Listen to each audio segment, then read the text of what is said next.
ఇచ్చేసి మీ అందరికి ప్రభువైన యేసుక్రీస్తు నామములో కోరుకుంటున్నాను తెలియజేస్తున్నాను. ఈ సమయంలో మనందరం కలిసి కొన్ని పాటలు పాడుకుందాం. ప్రతి ఒక్కరు లేచి నిలబడదాం. చప్పట్లు కొడుతూ దేవుడు నామమును మహిమపడదామండి.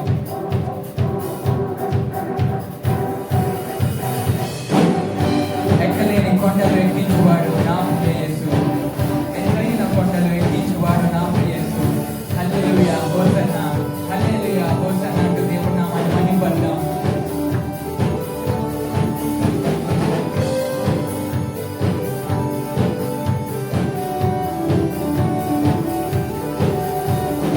ఎక్కలేని కొండలు ఎక్కించువాడు నా ప్రియ యేసు, ఎత్తైన కొండలు ఎక్కించువాడు నా ప్రియ యేసు. ఎక్కలేని కొండలు ఎక్కించువాడు నా ప్రియ యేసు, ఎత్తైన కొండలు ఎక్కించువాడు నా ప్రియ యేసు. హల్లెలూయా హోసన్నా, హల్లెలూయా హోసన్నా, హల్లెలూయా హోసన్నా, హల్లెలూయా హోసన్నా. ఎక్కలేని కొండలు ఎక్కించువాడు నా ప్రియ యేసు, ఎత్తైన కొండలు ఎక్కించువాడు నా ప్రియ యేసు. ఎక్కలేని కొండలు ఎక్కించువాడు నా ప్రియ యేసు, ఎత్తైన కొండలు ఎక్కించువాడు నా ప్రియ యేసు. పగలు ఎండ దెబ్బైనను, రాత్రి వెన్నెల దెబ్బైనను తగులనే తగులదు. హల్లెలూయా హోసన్నా, హల్లెలూయా హోసన్నా.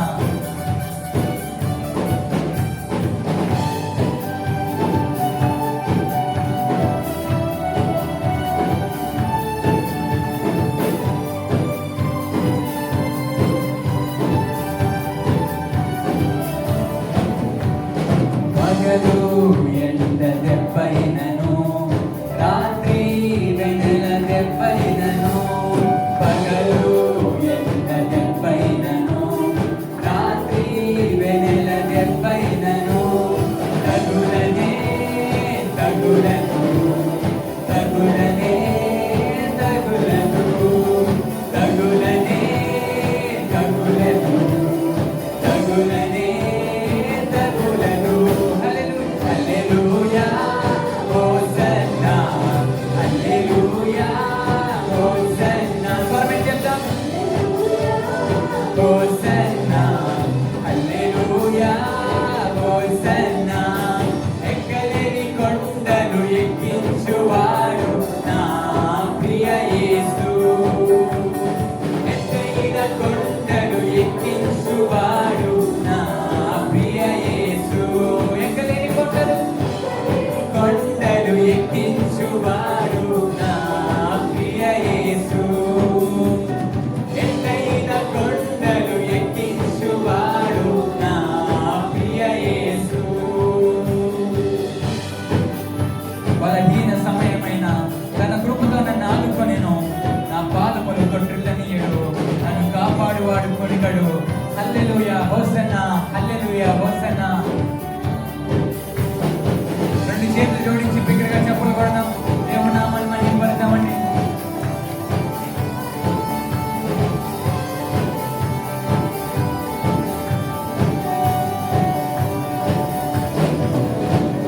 బలహీన సమయమైనను తన కృపతో నన్ను ఆదుకొనును. బలహీన సమయమైనను తన కృపతో నన్ను ఆదుకొనును. నా పాదము తొట్టిల్ల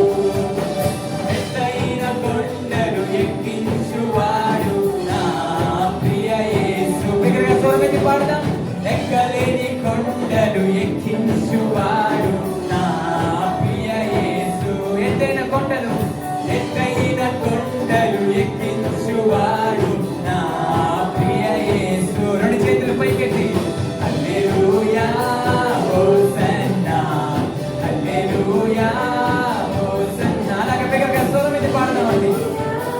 హోసన్నా హల్లెలూయా హోసన్నా హల్లెలూయా హోసన్నా హల్లెలూయా హోసన్నా హల్లెలూయా హోసన్నా హల్లెలూయా హోసన్నా. హల్లెలూయా హల్లెలూయా హల్లెలూయా. బిగ్గరగా చెప్పడం అవుతుంది. దేవుని నామం మహిమపరచం. హల్లెలూయా. శాశ్వత కృపను చూపు యెహోవా, ఇశ్రాయేలు పరిశుద్ధ దేవ. ఘనపరచెదము కరుణామయుని, ఉత్సాహ ధ్వనులతో హర్షించెదము అని పాడదామండి.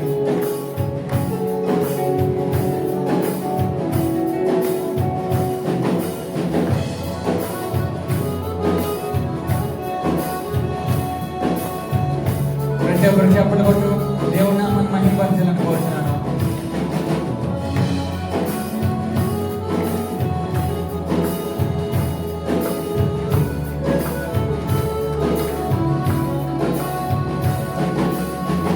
శాశ్వత కృపను చూపు యెహోవా, శాశ్వత కృపను చూపు యెహోవా, ఇశ్రాయేలు పరిశుద్ధ. జనవరి 21 కూడా చాలా ఖర్చులు ఉన్నాయి. భోజనాలు కానీ, వీడియోగ్రఫీ కానీ, ఇంటీరియర్ డిజైనింగ్ కానీ, ఫ్లోరింగ్ కానీ, మినిమం జరగాల్సిన చాలా పనులు. ఆ యొక్క కాంగ్రిగేషన్కి ఇదేంటిది సాంగ్లీ కాదు, తిరిగి వెళ్ళేటప్పుడు రిటర్న్ గిఫ్ట్స్ ఇవ్వడానికి కానీ, లేకపోతే దైవజనులు వచ్చిన వాడిని ఆనర్ చేయడానికి మనము ఈ యొక్క షాలులు, దండలు, ఇవన్నీ కూడా అందులో బడ్జెటింగ్లో భాగమే.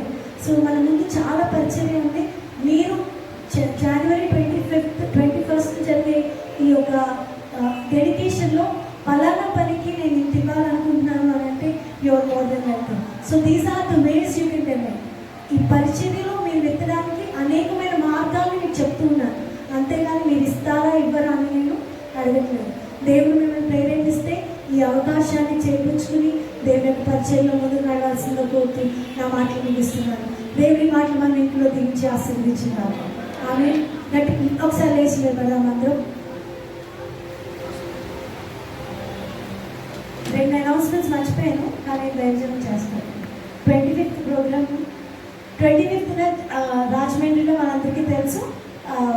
ఈ యొక్క ఓపెన్ ఎయిర్ మీటింగ్ సాయంత్రం పాల్ తంగయ్య గారు, పాస్టర్ పాల్ తంగయ్య గారు మన మధ్యలోకి రాబోతున్నారు. అలాగే శాంతి తంగయ్య గారు. మనమందరం కూడా సాయంత్రం ఓపెన్ ఎయిర్ మీటింగ్కి వెళ్ళడానికి ఒక హాలిడేకి వెళ్ళినట్టు, వెకేషన్కి వెళ్ళినట్టు అందరూ చర్చ్ మెంబర్స్ రావాల్సిందిగా మనం కోరుతున్నాం.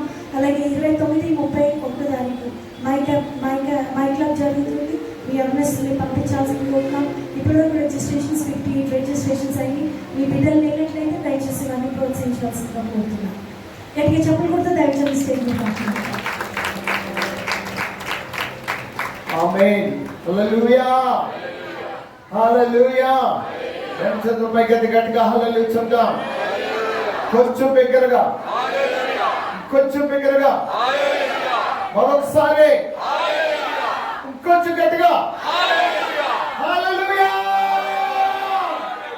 చెప్పలు కూడా ప్రభువుని మహిమపడదామా. పరిశుద్ధాత్మ దేవుడు మన మధ్యకు ఆహ్వానం చేద్దాం. ఆమేన్. దేవుడి వాక్యాన్ని చదువుకుందామండి. పరిశుద్ధ గ్రంథం అందరూ తెరవండి. యోవేలు గ్రంథం 1వ అధ్యాయం 13వ వచనం నుండి 20వ వచనం వరకు దేవుని వాక్యాన్ని వాక్య ప్రతి వాక్యాలుగా చదువుకుందాం.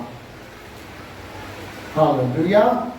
Book of Joel chapter 1 verses from 13 to 20. అందరూ కూడా రెస్పాన్సివ్గా చదువుకుందాం. నేను 13వ వచనం చదువుతున్నాను. యాజకులారా, గోనె పట్ట కట్టుకొని అంగలార్చుడి. బలిపీఠము వద్ద పరిచర్య చేయువారులారా, రోదనము చేయుడి. నా దేవుని పరిచారకులారా, గోనె పట్ట వేసుకొని రాత్రంతయు గడుపుడి. నైవేద్యమును పానార్పణమును మీ దేవుని మందిరమునకు రాకుండా నిలిచిపోయెను.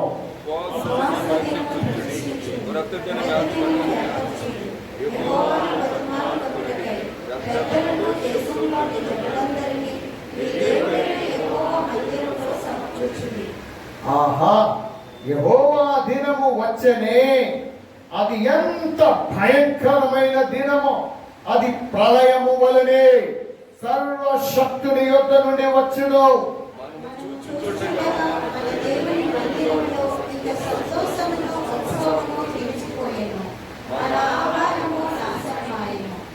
విత్తనము మంటి పెద్దల క్రింద కుళ్ళిపోవచ్చున్నది.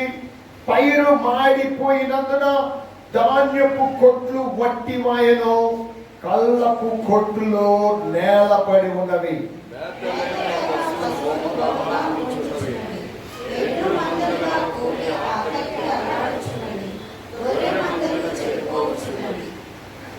అగ్ని చేత అరణ్యములోని మేత స్థలములు కాలిపోయినవి. మంట తోట చెట్లన్నిటినీ కాల్చివేసెను. యెహోవా, నీకే నేను మొరపెట్టుచున్నాను. నదులు ఎండిపోవుటయు అగ్ని చేత మేత స్థలములు కాలిపోవుటయు చూసి పశువులను నీకు మొరపెట్టుచున్నవి. చదవబడిన లేఖన భాగములో నుండి పరిశుద్ధాత్మ దేవుడు మనందరితో మాట్లాడును గాక. ఆమేన్. ప్రార్థన చేసుకుందాం. హల్లెలూయా. నీ వాక్యము నన్ను బ్రతికించి ఉన్నది అని కీర్తనకారుడు సెలవిచ్చారు. వాక్యం మనల్ని బ్రతికిస్తుంది. ఆహారం వలన మాత్రమే కాదు, దేవుని నోట నుండి వచ్చి ప్రతి మాట వలన మనం బ్రతుకుతాం. దేవుడు బ్రతుకు అనంటే బ్రతుకుతాం. ఈ జీవాన్ని ఇచ్చిన వాడు దేవుడు. అందుచేత ప్రభువా, ఈ యొక్క మధ్యాహ్న సమయంలో, ఈ ఉదయ కాలంలో నీ వాక్యము ద్వారా నాతో మాట్లాడి నన్ను బ్రతికించండి ప్రభువా. నన్ను ఆత్మీయంగా కట్టండి తండ్రి. దేవుని సన్నిధిలో ప్రార్థన చేద్దామా? నోరు తెరిచి అందరూ అడగాలని కోరుతున్నారు. ఆమేన్. హల్లెలూయా. యేసు ప్రభువా, ఇంతవరకు జరిగించిన ఆరాధనను బట్టి స్తుతిస్తున్నాను తండ్రి. ఈ సమయంలో పరిశుద్ధాత్ముడా రండి, మా మధ్యకు రండి. ఏడంతల అభిషేకంతో రండి నాయన. మరొకసారి మమ్మల్ని అందరినీ తాకమని వేడుకొనిచున్నాను. ఆత్మలో బలపరచమని వేడుకొనిచున్నాను. నీ జీవ వాక్కుల చేత మమ్మల్ని తృప్తిపరచండి ప్రభువా. నీ వాక్యము మా ఆత్మకు జీవాహారం గనుక, నీ జీవ వాక్యము రొట్టెగా మాకు ఇచ్చారు కనుక ఈ జీవపు రొట్టెను విరిచి మాకు వడ్డించండి నాయన. మేము తిని తృప్తి పొంది బలం పొంది నేను స్తుతించడానికి సహాయం చేయండి నాయన. ఈ ఉదయ కాలంలో మా ప్రభువానికి స్తోత్రములు చెల్లిస్తూ ఉన్నాం నాయన. నీ స్వరము మాకు వినిపింప చేయమని వేడుకొచ్చున్నాం. పరిశుద్ధాత్ముడా నన్ను మరుగుపరచండి, మీరు మాట్లాడండి. నేను అజ్ఞానిని ప్రభువా, మీ జ్ఞానం ఇచ్చి వాడుకోండి ప్రభువా. నేను బలహీనుడి నాయన, మీ బలం ఇచ్చి వాడుకోమని ప్రార్థన చేస్తున్నాను. మమ్మల్ని అందరినీ దీవించి ఆశీర్వదించండి. మరొకసారి మమ్మల్ని మేము నీకు ప్రతిష్ఠించుకుంటాం. యేసుక్రీస్తు పరిశుద్ధ నామమున స్తుతించి వేడుకొనుచున్నాము పరమ తండ్రి. ఆమేన్. ఆమేన్. ఆమేన్. దయచేసి అందరూ కూర్చున్నామండి. పక్కోళ్ళకి షేక్ హ్యాండ్ ఇచ్చి బాగున్నారని అడగండి. మరి దేవుని సన్నిధిలో మీతో కలిసి ఆరాధించడం నాకు చాలా సంతోషంగా ఉందని చెప్పండి. ఆమేన్. చెప్పారా? పక్కోళ్ళకి కొంచెం చెప్పండి, కనీసం సగమన్నా చెప్పండి. నేను చెప్తున్నాను.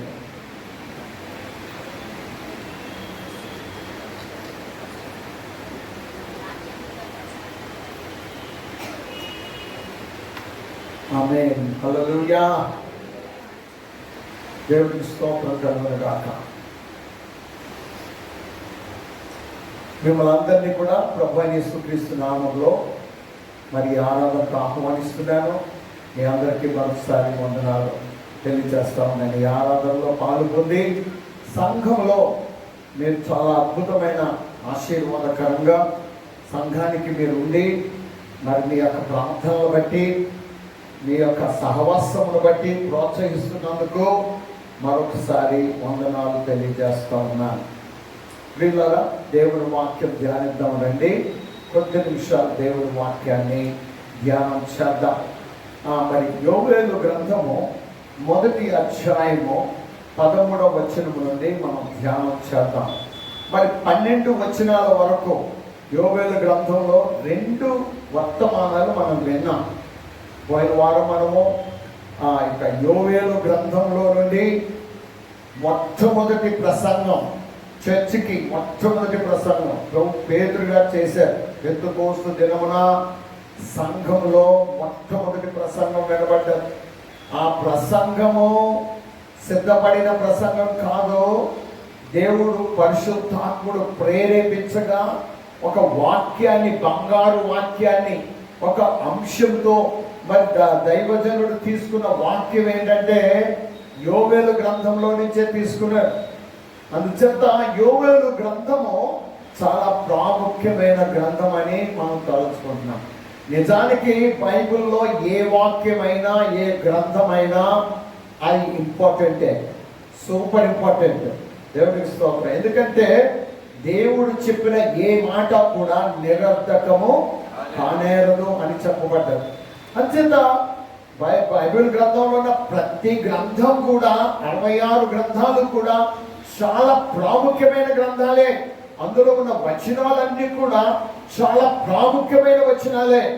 అయితే అంచె దినములలో పెంతెకోస్తు దినమున మొట్టమొదటిగా ఏ వాక్యాన్ని అయితే బంగారు వాక్యంగా తీసుకొని దాని మీద ప్రసంగం చేశారో పేతురు గారు, అది యోవేలు గ్రంథంలో వచ్చి తీయబడ్డది. కాబట్టి ఇది ఇంకా సూపర్ ఇంపార్టెంట్ అని నేను అనుకుంటా ఉన్నా. దేవుడికి స్తోత్రం కలుగును గాక. హల్లెలూయా, హల్లెలూయా. మరి ప్రియులారా, 11వ వచనంలో ఈ విధంగా వ్రాయబడ్డది, యాజకులారా గోనె పట్ట కట్టుకొని అంగలార్చుడి, బలిపీఠము వద్ద పరిచర్య చేయువారలారా రోదనము చేయుడి, నా దేవుని పరిచారకులారా గోనె పట్ట వేసుకొని రాత్రి అంతయు గడుపుడి. ఎందుకు అంటే నైవేద్యమును పానార్పణమును మీ దేవుని మందిరమునకు రాకుండా నిలిచిపోయెను. ఎందుకు గోనె పట్ట కట్టుకోవాలి? ఎందుకు అంగలార్చాలి? ఎందుకు రోదన చేయాలి? ఎందుకు యాజకులు, బలిపీఠము వద్ద పరిచర్య చేసేవారు, పరిచారకులు, కట్టెలు నరికేవారు, నీళ్లు తెచ్చేవారు, మందిరం తుడిచేవారు అందరూ కూడా ఎందుకు రోదనము చేయాలి? ఎందుకు రోదనం చేయాలంటే నైవేద్యమును పానార్పణమును మీ దేవుని మందిరమునకు రాకుండా నిలిచిపోయేను. చాలా విచారకరమైనటువంటి విషయం ఇది. యోవేలు భక్తుడు అంత్య దినములలో జరిగే విషయాల్లో ఆయన చెప్పడం మాత్రమే కాకుండా ఆయన కాలంలో, ఆయన ప్రవచించిన కాలంలో జరగబోయే విషయాల గురించి కూడా చెప్పారు. ఇప్పుడు మనం చదివినటువంటి లేఖన భాగములన్నీ కూడా ఆయన కాలములకు సంబంధించినవి, అంత్యకాలానికి కూడా సంబంధించినవి అని మీకు మనవి చేస్తా ఉన్నాను. యాజకులు ఏం చేయాలంటండి? గోనె పట్ట కట్టుకోవాలి. ఎందుకు గోనె పట్ట కట్టుకోవాలి? తగ్గించుకోవడానికి, అయ్యో అని ఏడవడానికి, అయ్యో అని మొదపెట్టడానికి, మనం హీనపరుచుకొని మనం తగ్గించుకొని. కొంతమంది పనివారు ఉంటారు, కట్టెలు చీల్చేవాళ్ళు, కట్టెలు తయారు చేసి యాజకులకు అందించేవాళ్ళు. అప్పుడు అంత మాత్రమే కాకుండా బలి వేసేవారు, దాని యొక్క చర్మము వలిచేవారు, అది పట్టుకొచ్చి యాజకుల చేతిలో పెడితే అది బలిపీఠం మీద పెట్టి దహించడం చేయడానికి, నీళ్లు తీసుకురావడానికి, ఆ బలి పశువును కడగడానికి, అంటే వధించిన తరువాత చర్మం వలిచిన తర్వాత అది కడిగి బలిపీఠం మీద పెట్టాలి. కనుక నీళ్లు చాలా అవసరం. యాజకులు ఆ పరిశుద్ధ స్థానంలోనికి వెళ్ళాలన్నా వెళ్ళినప్పుడు కాళ్ళు కడుక్కోవాలి, వచ్చినప్పుడు కూడా కాళ్ళు కడుక్కొని బయటికి రావాలి. అలాగా ఆ యొక్క గంగాళం ఉంటుంది, అక్కడ పరిచర్య చెయ్యాలి. అలాగా నీళ్లు కావాలి, విస్తారమైన నీళ్లు అవసరమై ఉంటుంది. అందుచేత దేవునికి స్తోత్రం, పరిచర్య చేసేవారు విస్తారంగా ఉంటారు. అయితే అన్ని కోణాలలో పరిచర్య చేసేవారు అందరినీ కూడా యోవేలు భక్తుడు లేకపోతే ప్రవక్త గారు ఏం చెప్తున్నారంటే, యాజకులు గోనె పట్ట కట్టుకొని అయ్యో అని అందరచ్చండి. అంతేకాదు బలిపీఠమునంతా పరిచర్య చేసేవారు రోదనము చేయండి. అంగలార్చడం అంటే, రోదన చేయడం అంటే అర్థం ఏంటండి? అంగలార్చడం అంటే ఏంటండి? తెలుగు పండితులు ఎవరైనా ఉన్నారు ఇక్కడ? ఎవరు లేరా? అంగలార్చడం అంటే ఏంటి? రోదన చేయడం అంటే ఏంటి? అంటే మనసులో ప్రార్థన చేయడం కాదు, నేను హృదయంలో ప్రార్థన చేయడం కాదు. ఎలుగెత్తి స్వరం ఎత్తి ఎంత శక్తి ఉంటే అంత శక్తితో కేకలు వేయడం. అయ్యో ప్రభువా మమ్మల్ని క్షమించు నాయనా, ఈ ప్రజలను క్షమించు నాయనా, ఉగ్రత రాకుండా ఆపండి ప్రభువా. ఇదిగో తండ్రి, ఈ భయంకరమైనటువంటి పరిస్థితులు సంభవించకుండా మీరు కాపాడండి ప్రభువా. గొంగళ పురుగులు తినివేసినాయి ప్రభువా. అయ్యో తండ్రి, పశువుల పురుగులు తినేసినాయి ప్రభువా. మిడతలు తినేసినాయి ప్రభువా. అయ్యో చీడ పురుగులు తినేసినాయి ప్రభువా. ఇంత నాశనముని ప్రజల మీదకి వచ్చేస్తుంది నాయన, కాపాడండి ప్రభు అని కేకలు వేసి గుండె బాదుకొని ప్రార్థన చేయడం, దాన్ని రోదన చేయడం అంటారు. రొమ్ము కొట్టుకొని ప్రభువా అని దేవుని సన్నిధిలో సాగిలపడి అయ్యో క్షమించండి నాయనా అని ప్రజల పక్షంగాను దేశం పక్షంగాను దేవుని పక్షంగా నిలబడి మధ్యలో నిలబడి యాచకత్వం చేసేటువంటి ప్రజలుగా అందరూ కూడా కన్నీళ్లు కార్చాలి, మొర్ర పెట్టాలి అని యోవేలు గారు ప్రవచిస్తా ఉన్నారు. సోదరి, ఈ రోజుల్లో మనం దీన్ని ఎలాగా అన్వయం చేసుకోగలం? మనం ఎలాగ అన్వయం చేసుకోగలం? మనం కూడా దేవుడు యాజకులుగానే చేశాడు. ఆమె చెప్పండి, అందరూ కూడా మనం ఎవరో చెప్పండి? దేవుని యాజకులం. దేవుని యాజక వర్గం, దేవుని ఆరాధించడానికి ఎన్నుకొనబడిన వారం. దేవుడు మనల్ని ప్రత్యేకించుకున్నాడు. ఈ సృష్టిలో కోట్ల మంది ప్రజలు ఈ లోకంలో ఉన్నప్పటికీ వాళ్ళు మరి ఎంతో జ్ఞానవంతులు, తెలివైన వారు, తలాంతులు కలిగిన వారు, అధికులైన వారు ఉన్నప్పటికీ కూడా అందరినీ పక్కన పెట్టి జ్ఞానులను సిగ్గుపరచుటకు జ్ఞానహీనులను దేవుడు ఎన్నుకున్నాడు. ఆ బలమైన వారిని సిగ్గుపరచుటకు బలహీనులను దేవుడు ఎన్నుకున్నాడు.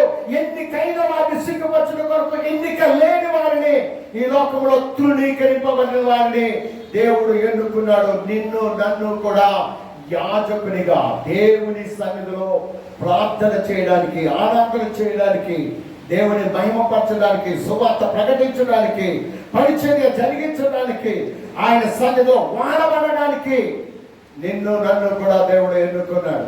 అపోస్తలుడైన పౌలు పేతురు గారు రాసిన మొదటి పత్రిక 2వ అధ్యాయం 9-10 వచనాలు చదువుకుందాం. 1 Peter chapter 2 verses 9 and 10. అయితే మీరు చీకటిలో నుండి ఆశ్చర్యకరమైన తన వెలుగులోనికి మిమ్మల్ని పిలిచిన వారి గుణాతిశయములను ప్రచురము చేయు నిమిత్తము ఏర్పరచబడిన వంశమును, రాజులైన యాజక సమూహమును, పరిశుద్ధ జనమును, దేవుని సొత్తైన ప్రజలునై ఉన్నారు. చదువుదాం. ఒకప్పుడు ప్రజగా ఉండక ఇప్పుడు దేవుని ప్రజ అయితిరి. ఇప్పుడు దేవుని ప్రజ అయితిరి. ఒకప్పుడు కనికరింపబడక ఇప్పుడు కనికరింపబడిన వారైతిరి. హల్లెలూయా. మనల్ని దేవుడు రాజులైన యాజక సమూహముగా, అధికారము కలిగిన దేవుని ఆరాధించడానికి, ఆయన సన్నిధికి వెళ్ళడానికి, ఆయనను మహిమపరచడానికి చేయడానికి, ఆయన పరిచర్య చేయడానికి, ఆయన బలిపీఠం మీద పరిచర్య చేయడానికి, ఆయన మందిరంలో పరిచర్య చేయడానికి, సేవ జరిగించడానికి, వాక్యం ప్రకటించడానికి, పాటలు పాడడానికి, వాయిద్యాలు వాయించడానికి, ఏ పని ఉంటే ఆ పని దేవుని కొరకు మనం చేయడానికి ఒక ప్రత్యేకమైన జనాంగముగా దేవుడు మనల్ని ఎన్నుకున్నాడు. ఆమె చెప్తాం, అందరూ కూడా హల్లెలూయా చెప్పండి. హల్లెలూయా మరొకసారి చెప్పాలి గట్టిగా. ఆమేన్, హల్లెలూయా.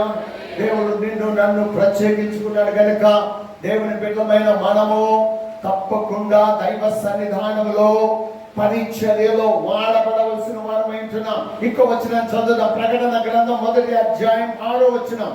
ప్రకటన గ్రంథం 1వ అధ్యాయం 6వ వచనం. మనలను ప్రేమించుచు తన రక్తము వలన మన పాపముల నుండి మనల్ని విడిపించిన వానికి మహిమయు ప్రభావమును యుగ యుగములు కలుగును గాక. ఆమేన్. ఆమేన్.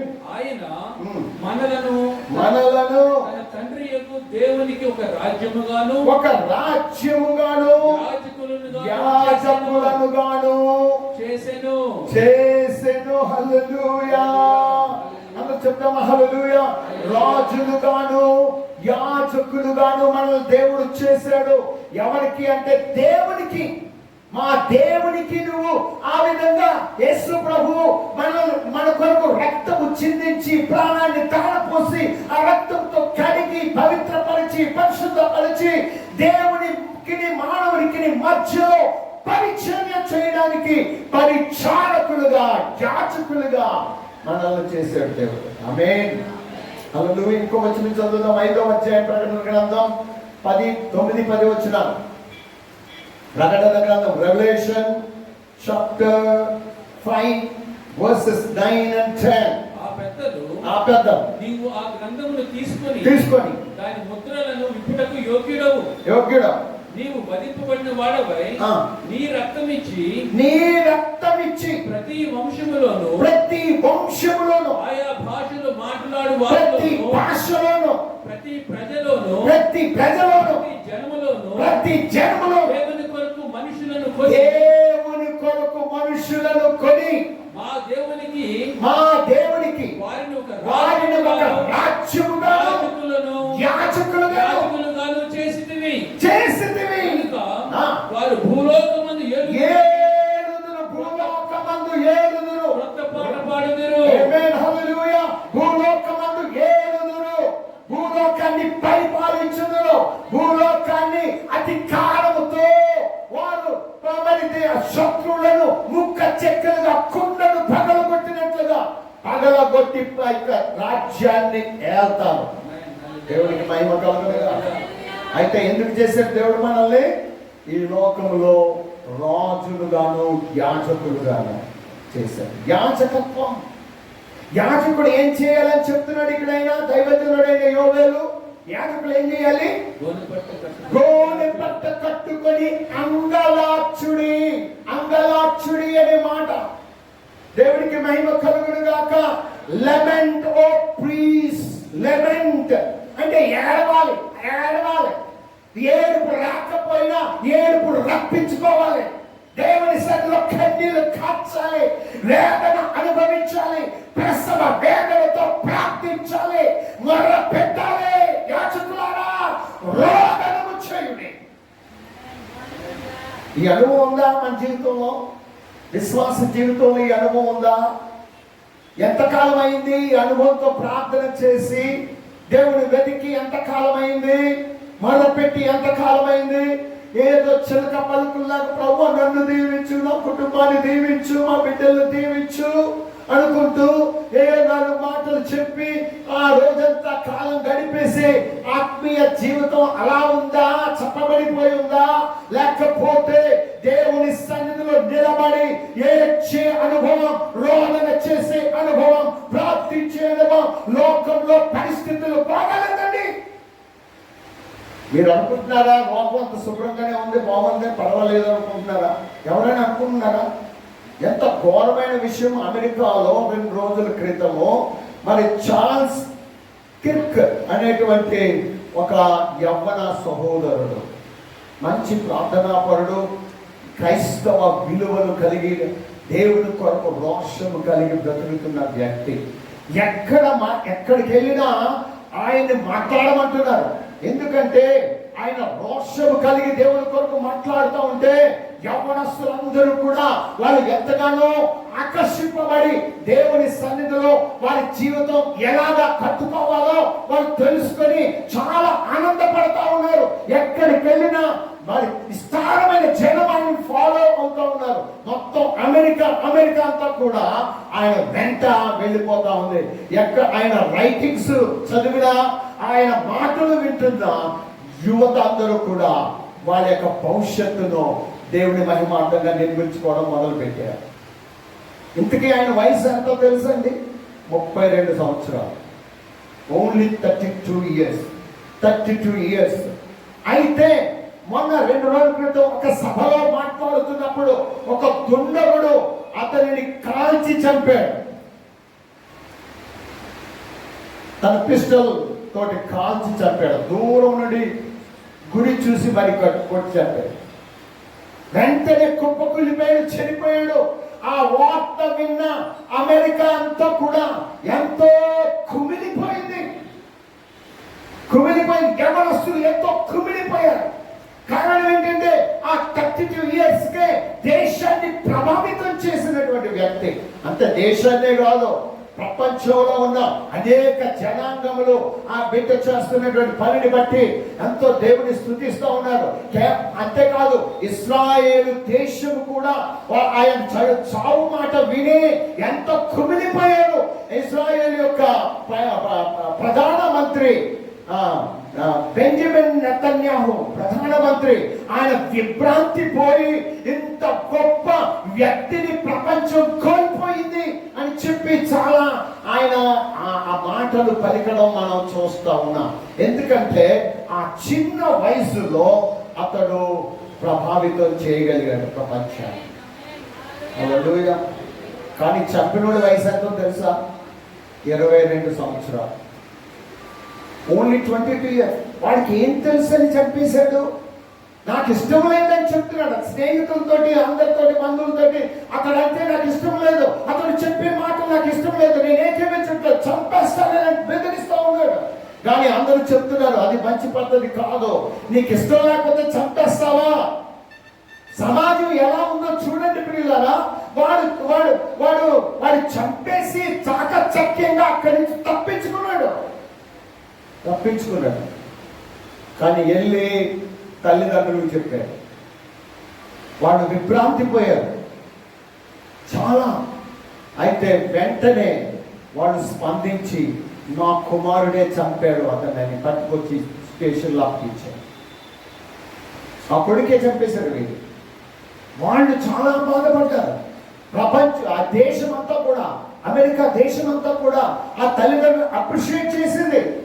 దాచుకోకుండా నీ కొడుకుని ఇదిగో చంపాడని తీసుకొచ్చా, లేకపోతే పోలీసులు దొరికేవాడు కాదు. ఈ రోజున దొరికేవాడేమో లేదో తెలియదు మనకి. వాళ్ళు ఇన్వెస్టిగేషన్ చేస్తారు, పట్టుకుంటారు ఎలాగైనా కానీ తల్లిదండ్రులు తీసుకొచ్చి మా వాడే చంపాడు అని అప్పగించారు. పాపం ఆయనకి ఒక కొడుకు కూతురు, చిన్న వయసు, యవ్వన భార్య.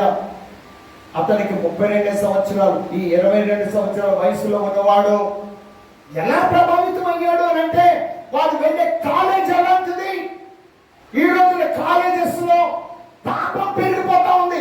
కాలేజెస్ లో దేవునికి విరోధమైన మనస్సులు పెరిగిపోతా ఉన్నాయి. వాడు బుద్ధులు, కార్యక్రమాలు అవన్నీ కూడా అది సమాజానికి విరోధమైన కల్చర్ స్టార్ట్ అయిపోయింది. మందులతో, దేవునికి విరోధమైన ప్రవర్తనలతో దేశము, ప్రపంచం నశించిపోతా ఉంది. యువత ఈ రోజున నాశనం అయిపోతుంటే గుండె బాదుకొని యాజకుడు ఏం చేయాలి? విశ్వాసి ఏం చేయాలి?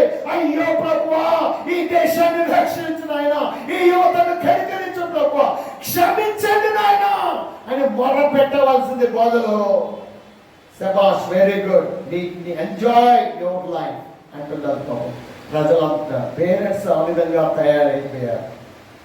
కారణం ఏంటంటే వాళ్ళ జీవిత ఇష్టాలు కూడా అలాగే ఉన్నాయి. ఎంత ఘోరం జరుగుతుందండి ప్రపంచంలో. ప్రెసిడెంట్ ట్రంప్, అమెరికా దేశం యొక్క అధ్యక్షుడు, ఆయన కూడా దిగ్భ్రాంతి పోయాడు. ఎందుకంటే ఆ 32 years లోపలనే ట్రంప్ గారిని కూడా ప్రభావితం చేశాడు. అతని బోధల చేత, అతని మాటల చేత సమాజాన్ని మన యొక్క పునాదులు, అమెరికా దేశము ఏ పునాదుల మీద కట్టబడ్డదో ఆ పునాదులు మనం కాపాడుకుందామని ప్రజలను యవనస్తులు రేపుతున్న ఆ యొక్క మాటలు ట్రంప్ గారిని కూడా ఎంతో ఆకర్షించింది. ఆ వార్త వినగానే ఆయన చాలా విభ్రాంతి పడి వేదన చెందాడు. వెంటనే ప్రకటించాడు, 3 రోజులు మనకి సంతాప దినాలు అని ప్రకటించాడు. ఈ రోజు కూడా మనకి సంతాప దినమే. అమెరికా అంతా కూడా సంతాపంలో ఉంది. ఆ జెండా, అమెరికా జెండా సగం వరకు దించేశారు. చీకటి రోజులు మనకి, అందుచేత అని ఆ జెండా కూడా కిందకి దించారు. ఎగరడానికి వీలు లేదు. ఎంత ఘోరమైనటువంటి విషయం అండి. అందుచేత ఈ రోజును చూస్తుంటే ఎప్పుడు ఏమి సంభవిస్తుందో తెలియని దుర్దినాల్లో మనం ఉన్నాము.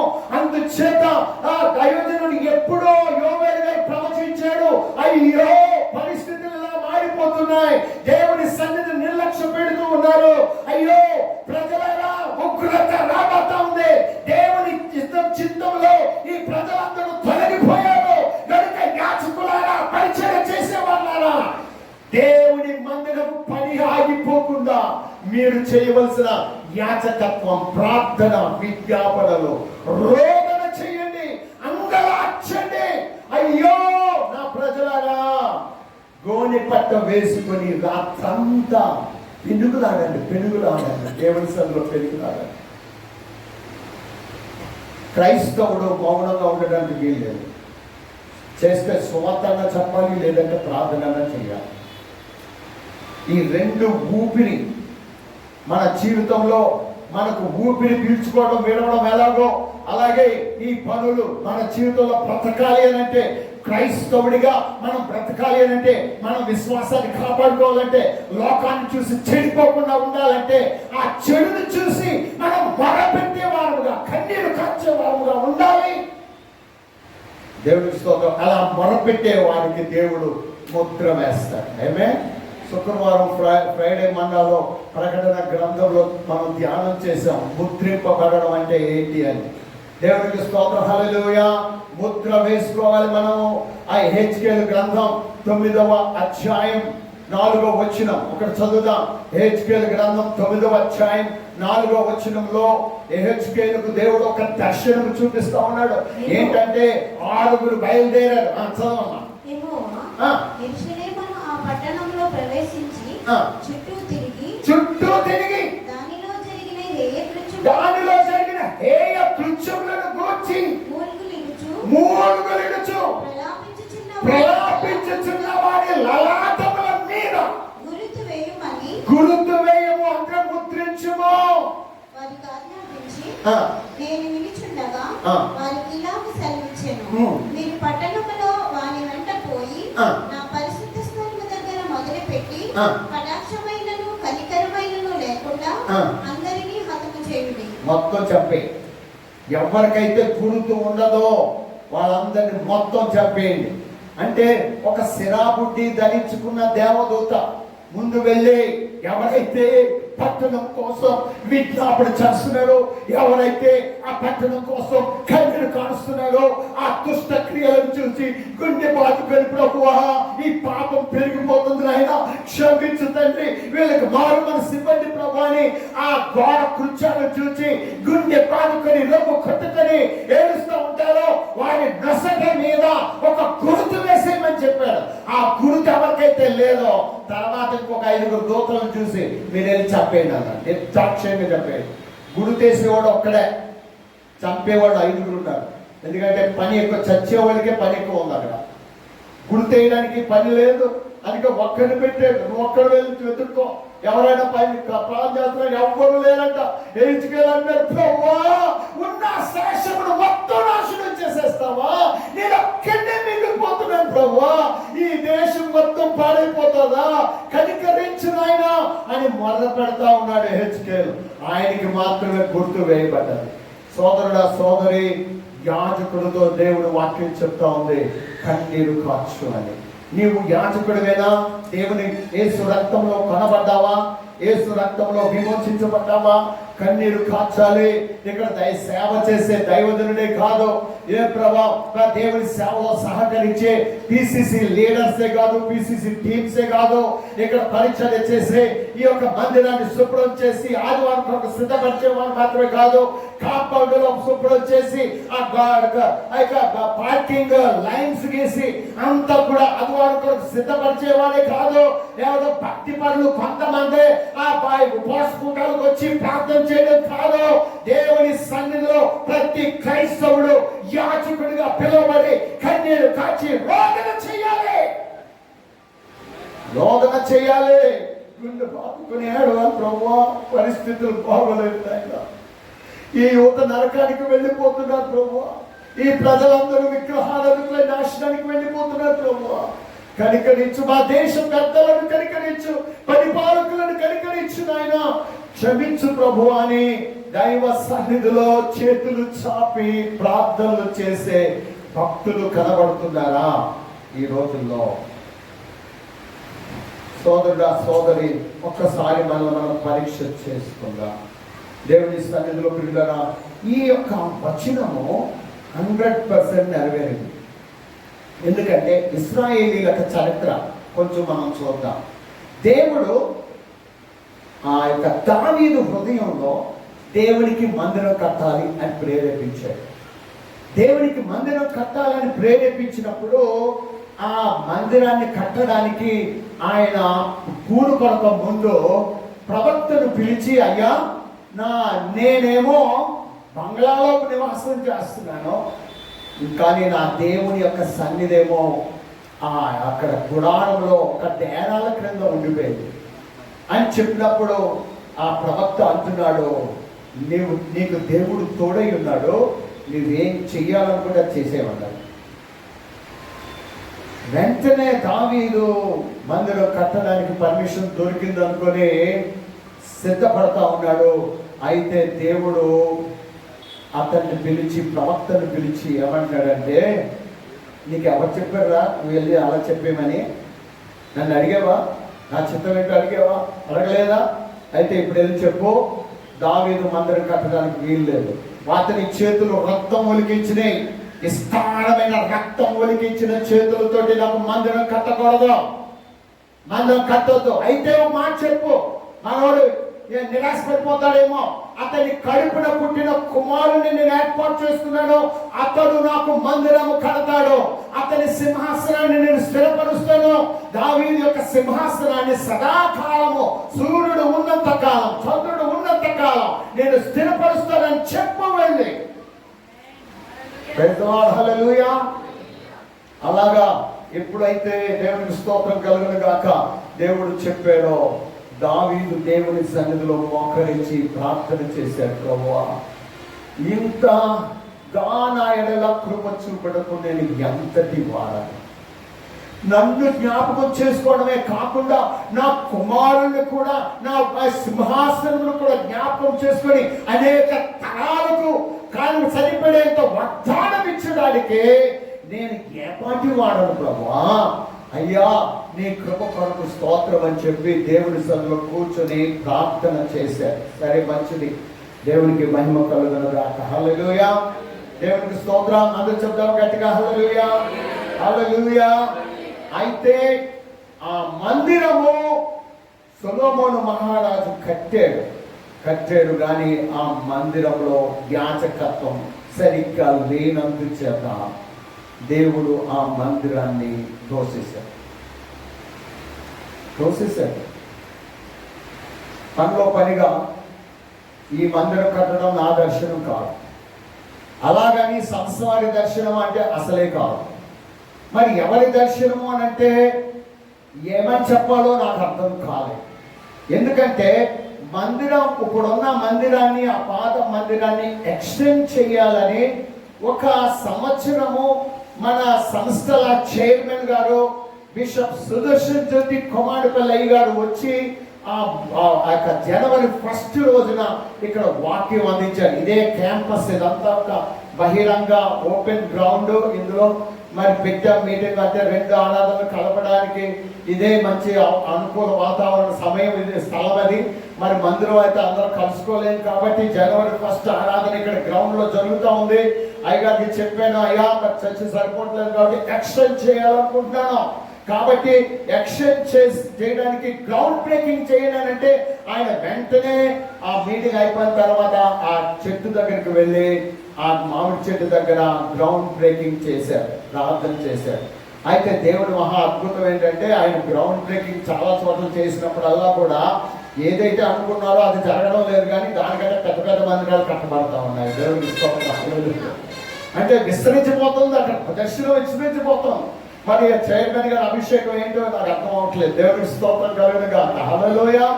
సో అయితే తర్వాత మున్సిపల్ కార్పొరేషన్ వారి దగ్గరికి వెళ్ళి మేము ఇలాగ చర్చి ఎక్స్టెండ్ చేసుకుంటున్నామని చెప్పినప్పుడు వాళ్ళు ఏమన్నారంటే పర్మిషన్ మీకు దొరకదు, ఎందుకంటే రోడ్ ఎక్స్టెన్షన్ అవుతుంది కాబట్టి వెనక నుంచి కట్టుకోండి అన్నారు.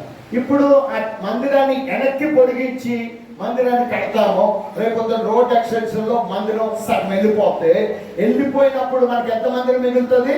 ఇప్పుడు ఎంత మందిరం ఉందో అంతే మిగులుతుంది. అందుచేత ఇప్పుడు ఎక్స్టెండ్ చేయడం ఎందుకు, దాన్ని కొట్టేయడం ఎందుకు, దాని సంగతి ఏదో దేవుడు చూసుకుంటాడు. బాగానే ఉంది. ఇప్పుడు నా పని అయితేనే ఇప్పుడు 1వ ఆరాధన 2వ ఆరాధన అద్భుతంగా జరుగుతున్నాయి. ఆ మందిరంలో చిన్న మందిరం కాబట్టి ఇరుకురుగా కూర్చుంటే 3 మంది వచ్చేస్తున్నట్టు అనిపిస్తుంది. కానీ దేవుడికి స్తోత్రం కలుగుతారు. ఈ మందిరంలో ఎంతమంది వచ్చినా కనబడరు జనం, పెద్ద మందిరం కదా ఆమె. అయితే దేవుడి స్తోత్రం అలా అనుకుని నేను ప్రార్థన చేస్తా ఉన్నాను. అయా హల్లెలూయా. మరి 2017లోనే ఆ యొక్క మందిరం పునాది వేయబడేది, అయితే గ్రౌండ్ బ్రేకింగ్ చేయబడినప్పటికీ అప్పటి నుంచి ప్రజలు ఇవ్వడం మొదలు పెట్టారు. మందిర నిర్మాణం కొరకొనంటే ఇవ్వడం మొదలు పెట్టారు. అప్పటి నుంచి కూడా ఆ యొక్క ఇవ్వడం అనేది కొనసాగుతూనే ఉంది. అయితే ఈలోగా వాళ్ళు చెప్పిన దాన్ని బట్టి మళ్ళా అయితే మరి లాభం లేదు కాబట్టి మందిరాన్ని కొంచెం పెద్దది చేద్దాం అని అనుకున్నాము. ఇప్పటికి మనకి అప్పటికి 1000 మంది సంఘం ఉంది. దేవుడికి స్తోత్రం. ఇప్పుడు ఇంకా పెరిగింది. అయితే మరి 1000 మంది పట్టి ఒకేసారి కూర్చుని ఆరాధన చేయడానికి మందిరం ఉండాలి కదా. 1000 మంది అయితే సంఘం పెరిగితే ఇంకెలాగా అని ఒకేసారి మరలా కట్టకుండా 3000 మందికి మందిరం కట్టాలి అని దేవుడు నాకు ప్రేరేపణించినప్పుడు వెంటనే అధికారులతో, సంస్థ నాయకులతో, బిషప్ తండ్రి గారు కీర్తిశేషులు బిషప్ డాక్టర్ ఎన్ఎస్పి కొమారపల్లి తండ్రి గారితో చెప్పినప్పుడు ఓకే అన్నారు. దేవుడికి స్తోత్రం కలుగును గాక. హల్లెలూయా. ఆ తర్వాత కష్టాలు ప్రారంభమైనవి. ఆ తర్వాత అసలు నేను ఈ క్యాంపస్ లో ఉంటానా ఓడతానా, అసలు ఈ సంస్థలో కొనసాగుతానా లేదా అన్నంత భయంకరమైనటువంటి శ్రమలు నన్ను తాకని ఒక్కొక్కటి చూస్తే. అయితే దేవుని సన్నిధిలో బలిపీఠం దగ్గర నేను కూర్చోండి ఆ దేవుడి మందిరం సన్నిధిలో ఏడ్చి ప్రార్థన చేస్తా ఉన్నాను. ప్రభా నీ చిత్తమే జరిగించు, నీ చిత్తమైతే మందిరం కట్టించు, లేదంటే నీ చిత్తం నా జీవితంలో ఏముందో అదే నువ్వు నెరవేర్చుకో ప్రభా అని దైవ సన్నిధానంలో ప్రార్థన చేస్తూ ఉండగా దేవుడు మార్గం సరళం చేసి ఈ మందిరాన్ని పునాది వేయడానికి బిషప్ తల్లిదండ్రులు తీసుకుని వచ్చి పునాది వేయించాడు. దేవుడికి స్తోత్రం. హల్లెలూయా. దేవుడికి మహిమ కలుగును గాక. ప్రియులారా, ఆ యొక్క మందిరము ఆ మందిరం యొక్క పునాది వేసినప్పుడు చాలా లోతుకి తవ్వారు. 10 అడుగులు అంత కిందకి లోపలికి వెళ్ళిపోయారు. బిషప్ తల్లి గారు దిగారు కిందకి, అమ్మగారు బిషప్ తల్లి గారు దిగి అక్కడ పునాది ప్రార్థన చేసి పునాది రాయి వేసి ప్రార్థన చేసి వచ్చారు. దేవుడు ఈ రోజున ఇంత పని జరిగింది అని అంటే ఇది ఎవరి స్తోమతరా బాబు అని అంటే ఎవరి స్తోమత అని చెప్పడానికి లేదు. నాకుందా మందిరం కట్టడానికి కావలసిన స్తోమత అంటే నాకు లేదు. సంస్థ వారికి ఉందా అని అంటే సంస్థ ఇంటర్నేషనల్ గా అభివృద్ధి అవుతోంది. ఇతర రాష్ట్రాలలో సేవలు విస్తరింప చేస్తా ఉన్నారు. ఒక్క చోట 10 కోట్లు పెట్టి ఇక్కడ మందిరం కట్టాలంటే సంస్థ వాళ్ళు సాధ్యం కాదు ప్రియులారా. అయినా వాళ్ళు కట్టగలిగినా కూడా వాళ్ళు కట్టరు కూడాను. ఎందుకంటే అంత ఇన్వెస్ట్ చేయగలరా? ఆరాధించేది ఎవరు? వాళ్ళు వచ్చి ఆరాధిస్తారా? మనమే ఆరాధించాలి. మన మందిరం మనమే కట్టుకోవాలి.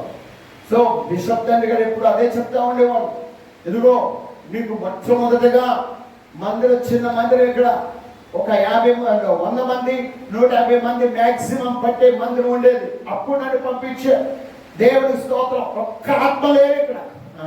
Praise the lord. మరి కొద్ది మంది, చాలా తక్కువ మంది ఉండేవాళ్ళు. అప్పుడు స్కూల్ ఉండేది, ఆ స్కూల్లో పనిచేసే వారు కొంతమంది మాత్రమే ఉండేవారు.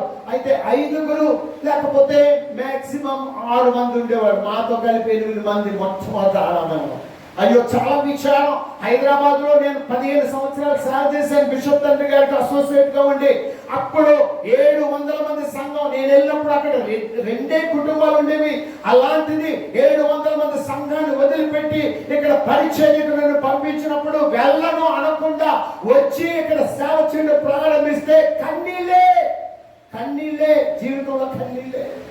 ఎంత ఏడ్చాను, తట్టుకోలేకపోయి కుటుంబం అంతా కూడా ఏంటి ఇలాంటి పరిస్థితి స్థలంలోకి వచ్చాము అని. వస్తే వచ్చాం కానీ పోరాటాలు అప్పటి నుంచి కూడా పోరాటాలే. Praise the lord. ఒక సంవత్సరంలో ఆ మందిరం ఫుల్ అయిపోయి ఓవర్ఫ్లో అయిపోతుంటే, అయ్యా పెద్ద మందిరం కావాలని అంటే అక్కడ షాపింగ్ కాంప్లెక్స్ ఖాళీ చేయించమన్నాడు.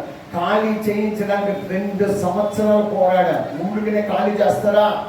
ఖాళీ ఆ స్టోరీ అంతా చెప్పాలంటే ఇప్పుడు టైం పడుతుందా? సరిపోతుందా? బోళ్ళంత శ్రమ. ఆ ఖాళీ చేయించే మొత్తానికి దేవుడు గొప్ప కార్యం చేశాడు. దేవుడు వాగ్దానం ఇచ్చాడు, నా పరిశుద్ధత తోడని నీకు మాట ఇచ్చి ఉన్నాను కనుక భయపడకు అని చెప్పి దేవుడు నాతో మాట్లాడాడు. అందుచేత వెంటనే ఆ కార్యక్రమం అంతా కూడా దేవుడు జరిగించాడు. ఆ తర్వాత ఎక్స్టెండ్ చేసి పైన మందిరం వేశాం రేకులతో. పైన రేకులేసి ఇచ్చారంతే. మిగతా అంతా మనం పట్టుకున్నాం. మందిర సంఘం అంతా కూడా ఎంతో త్యాగంతో మొట్టమొదటిగా మన్నా మినిస్ట్రీస్ లోనే ఎయిర్ కండిషన్ చర్చ్ ఎదురా అంటే మన్నా, వైజాగ్ మన్నా. దేవుడికి స్తోత్రం, హల్లెలూయా. అంత గొప్ప కార్యం చేశాడు దేవుడు. ఇక్కడ కూడా మనకి ఓ గొప్ప అద్భుతం చేయబోతున్నాడు. ఆమేన్. చోట్ల కాకుండా కూర్చోవచ్చు ఈ రోజున. రేపొద్దున దేవుడు అద్భుత కార్యం చేయబోతున్నాడు. ఆమేన్ చెప్దామా? హల్లెలూయా. చాలా అద్భుతాలు చేశాడు, ఎన్నో అద్భుతాలు చేశాడు. అయితే ఈ యొక్క మందిరంలో పరిచర్య ఈ రోజున మనం ఇలా కూర్చుని యాజకత్వం చేస్తున్నామనంటే, ఆరాధన చేస్తున్నామనంటే, దేవుని మహిమపరుస్తున్నామనంటే ఇది దేవుని యొక్క దర్శనం. ఇది నా దర్శనం కాదు, మరి ఎవరో దర్శనం కాదు. కానీ ఇదిగోండి ఇది కట్టాలి అని చెప్పి దేవుడు మార్గం సరళం చేసి ఎంత గొప్ప మందిరంలో దేవుని నామాన్ని మహిమపరిచే విధంగా దేవుడు మనకు ఒక స్లోగాన్ ఇచ్చాడు. విశాలమైన మందిరం, విస్తారమైన ప్రజలు, విజయోత్సవ ఆరాధనలు, దేవుని సన్నిధిలో నిరంతరము, ప్రభు రాకడ పర్యంతము ఇందులో జరగాలని నినాదం దేవుడు ఇచ్చాడు. అలాగే ప్రార్థన చేస్తా ఉన్నాం. అదిగో వాళ్ళ మీద చాలా మంది ప్రార్థనా పరులు పేర్లు ఇచ్చారు. వాళ్ళందరూ కూడా ఏడుస్తున్నారు, దేవుడి సన్నిధిలో మొదలు పెడతా ఉన్నారు, యాచకత్వం చేస్తా ఉన్నారు, గోని పట్ట కట్టుకుంటా ఉన్నారు, విజ్ఞాపన చేస్తా ఉన్నారు. ఆమేన్, హల్లెలూయా. ఇక్కడ యోవేలు ప్రవచనం ప్రకారము సొలొమోను మందిరం కూలగొట్టబడతాది అని మరి వారు ఆ దేవుని సన్నిధిలో ప్రవచనం చెప్పాడు. అయ్యో ప్రవచనం చెప్పాడు. ఏమనంటే గొంగళి పురుగులు, మిడతలు, పసరు పురుగులు, చీడ పురుగులు పడుతున్నాయి. అలాగే వచ్చేస్తారు, మందిరం ఉండదు, కూలగొట్టేస్తారు. అవన్నీ ఇక్కడ చెప్తా ఉన్నాడు. ఎందుకంటే నైవేద్యములు, ప్రాణార్పణములు మీ దేవుడి మందిరంలో రాకుండా నిలిచిపోయింది అని ప్రకటిస్తూ ఉన్నాడు దైవజనుడు. సోదరుడా సోదరి, ఆ విధంగానే ఈ యొక్క బబులోను సామ్రాజ్యం మొట్టమొదటిగా వచ్చి దేవుని మందిరాన్ని కూలగొట్టి మందిరంలో ఉన్న ఆ సొలొమోను గోడలకు కూడా బంగారు రేట్లు అడిగేశాడంట. మొత్తం వంచుకుని పట్టుకెళ్ళిపోయాడు.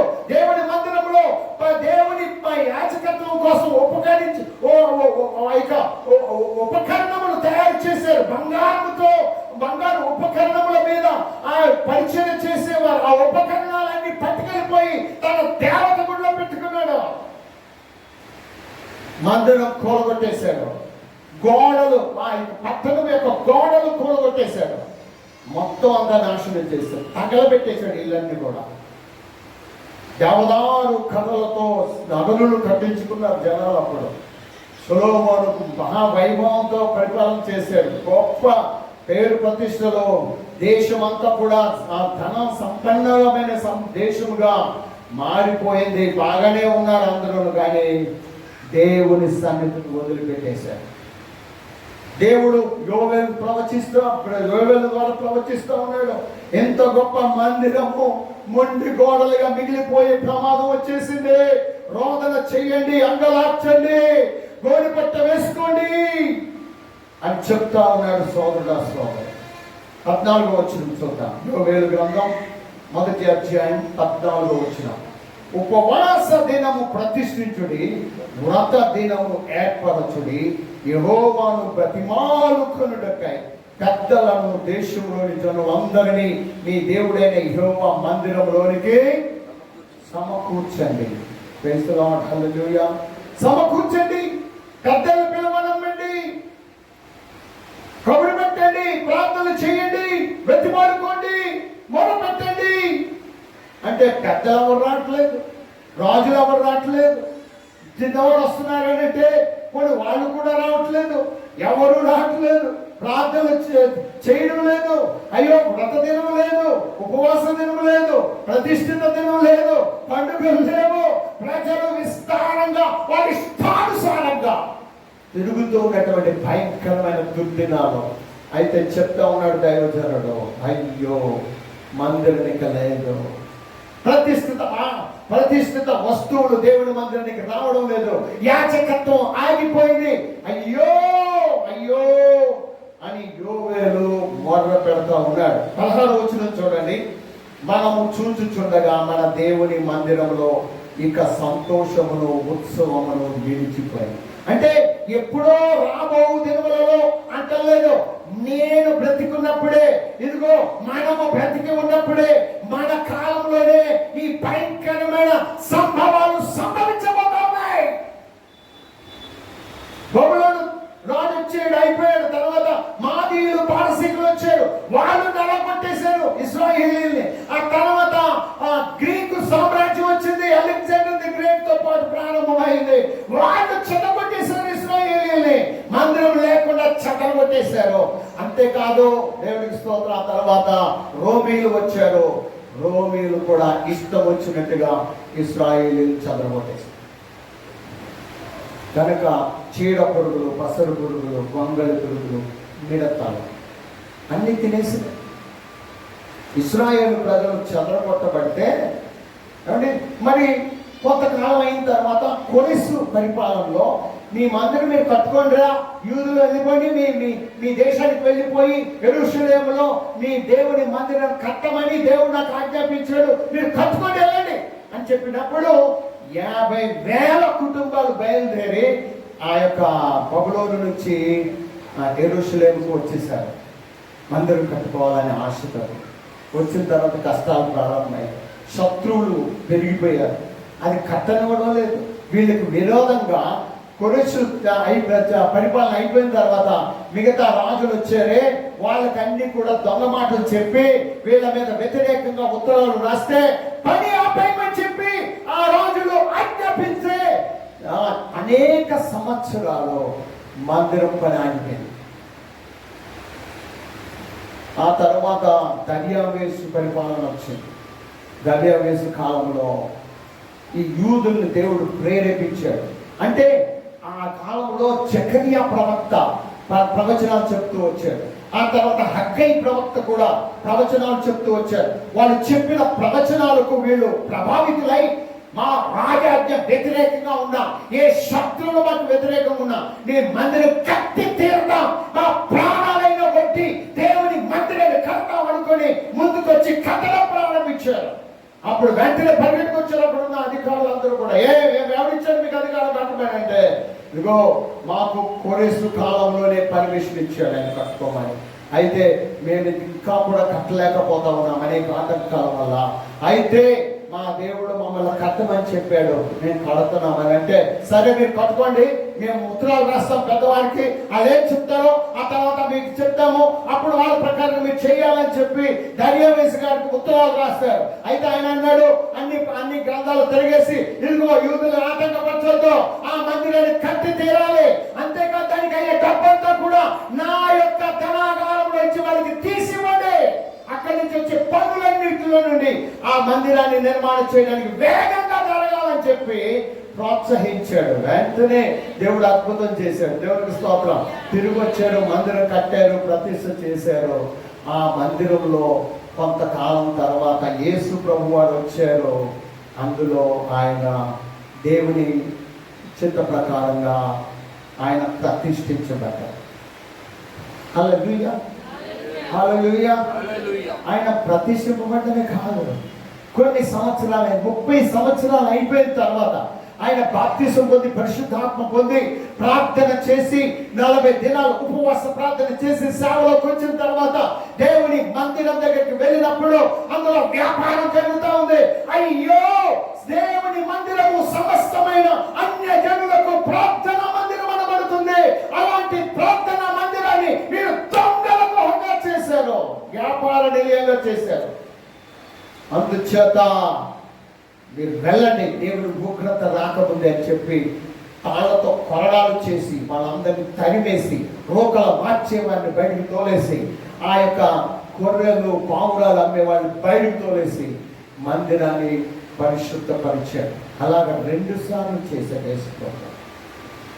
అయినప్పటికీ కూడా ఆయన చంపేయాలని యాజకులు, ధర్మశాస్త్రోపదేశకులు, ఆ యొక్క మరి పరిసయ్యులు, సద్దుకయ్యులు, అక్కడున్నటువంటి తెగల వాళ్ళందరూ కూడా ఏకమై యేసుక్రీస్తుని సిలువ వేసి చంపేశారు. ఘోరమైనటువంటి విషయం. ప్రభు సావక ముందు ఆయన గాడిద మీద ఊరేగుతూ మందిరంలోనికి వెళ్ళినప్పుడు ఆ ఒలీవల కొండ మీద ఆగి యెరూషలేము కోసం ప్రార్థన చేశాడు. యెరూషలేమా, యెరూషలేమా, ప్రవక్తలను చంపుచూ వచ్చిన దానా, ఇదిగో కోడి రెక్కల క్రింద నేను కాపాడాలని పిల్లల్ని భద్రపరిచినట్లుగా నేను నా రెక్కల క్రిందికి నిన్ను ఆహ్వానించాను, కానీ నువ్వు వల్లకపోతివి, ఇక మీదట నీ ఇల్లు నీకు విడువ పెట్టబడి ఉన్నది. ఆ తర్వాత శిష్యులు వచ్చి అంటారు, అయ్యా ఈ మందిరం చూసావా, ఎంత గొప్ప పెద్ద పెద్ద రాళ్లతో, అంటే ఆ యొక్క మందిరాన్ని ఇంకా విస్తరింపచేశాడు హేరోదు మహారాజు. మహా గొప్ప శృంగారమైన దేవాలయంగా తీర్చిదిద్దాడు. దీన్ని ఆ రాళ్లను చూపిస్తూ ఎంత గొప్ప మందిరమో చూడు ప్రభు అంటే, ప్రభు అన్నారు, ఈ రాయి మీద ఒక్క రాయి కూడా మిగలకుండా మొత్తం కూడగొట్టబడుతుంది ఈ మందిరం. వాళ్ళు అన్నారు, యేసుప్రభు దగ్గరికి వచ్చి ఎప్పుడు జరుగుతాయి అని అంటే ప్రభు చెప్పారు. మత్తయి సువార్త 24వ అధ్యాయంలోను, మార్కు సువార్త 13వ అధ్యాయంలోను, లూకా సువార్త 21వ అధ్యాయంలోను దేవుడు చాలా విషయాలు చెప్పాడు. చెప్పి చెప్పి చెప్పి ఇందులో కూడగొట్టబడతారు. యేసుక్రీస్తు ప్రభు వారు సిలువ మోసుకుంటూ వెళ్తా ఉన్నాడు. ఆయన మొయ్యలేక అయితే కొరడా దెబ్బల చేత ఆయన దీపంతా చెదగొట్టేశారు. తలలో ఒక కిరీటం పెట్టారు. ఆయనను ఈడ్చుకొని వెళ్ళారు. ఎన్నో రకాలుగా చిత్రహింసలు పెట్టారు. ఆ రాత్రంతా లోతైన కోతులు దించి ఆయన అవస్థలు పెట్టారు.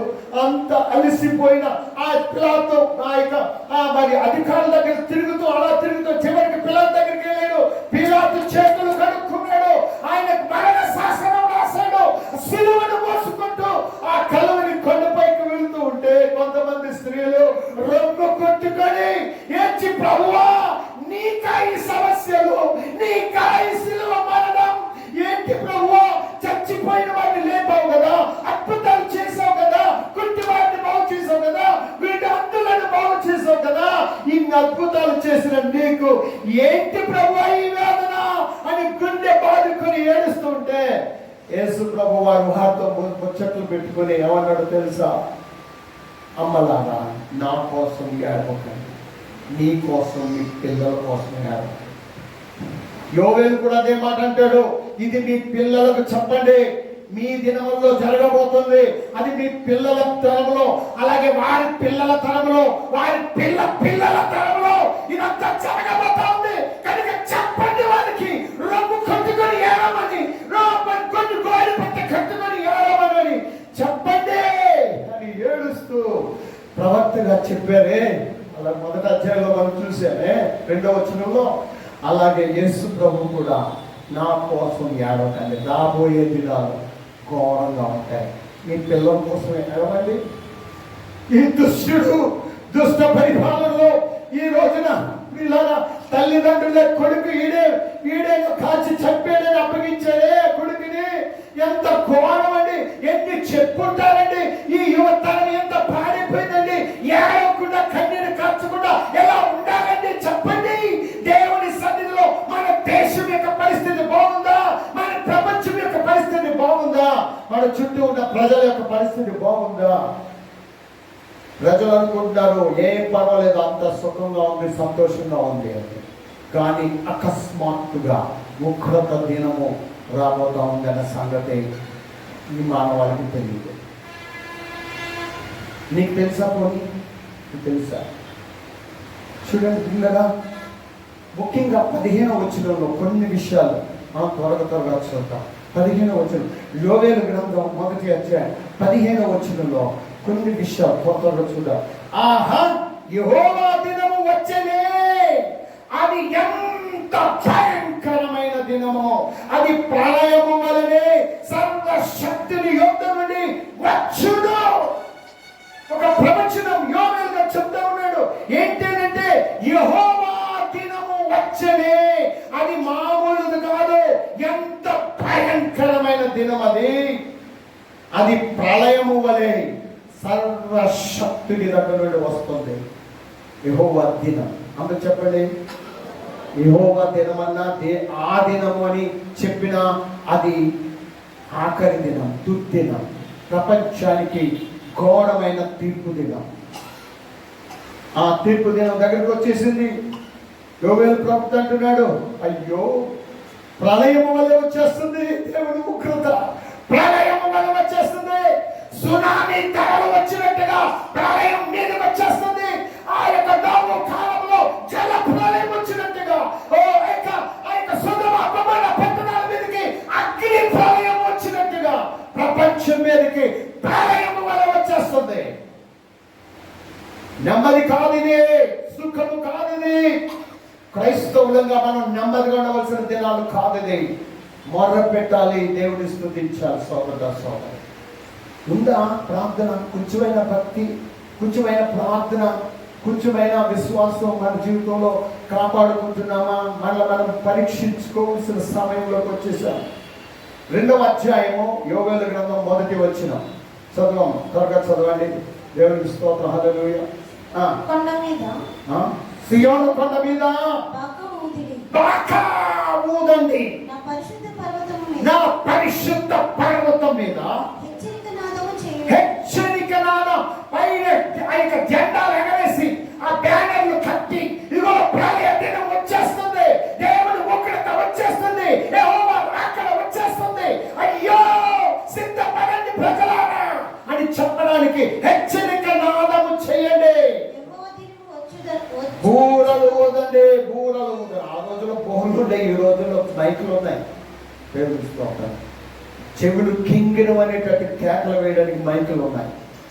ఈ రోజున దేవుడు చెప్తున్నాడు ఏమని? హెచ్చరిక నాదము చేయుడి, యెహోవా దినము వచ్చుతున్నదనియో, అది సమీపమైననియో, దేశ నివాసులందరూ వణుకుదురుగాక. 11వ వచనం నడిపించుచు ఉరుము వలె గర్జించుచున్నాడు. ఆయన దండు బహు గొప్పదై ఉన్నది, ఆయన ఆజ్ఞను నెరవేర్చున్నది బలము గలది. యెహోవా దినము బహు భయంకరము, దానికి తాళగలవాడెవడో, తట్టుకునే పరిస్థితి మానవాళికి ఉండదు. మానవుడు ఎప్పటివాడు ఇంతలో కనబడి అంతలో మాయమైపోయే ఆవిరి లాంటి వాడు మానవుడు. ఈ మానవుడు దేవుని ఉగ్రతను తట్టుకోగలడా? తట్టుకో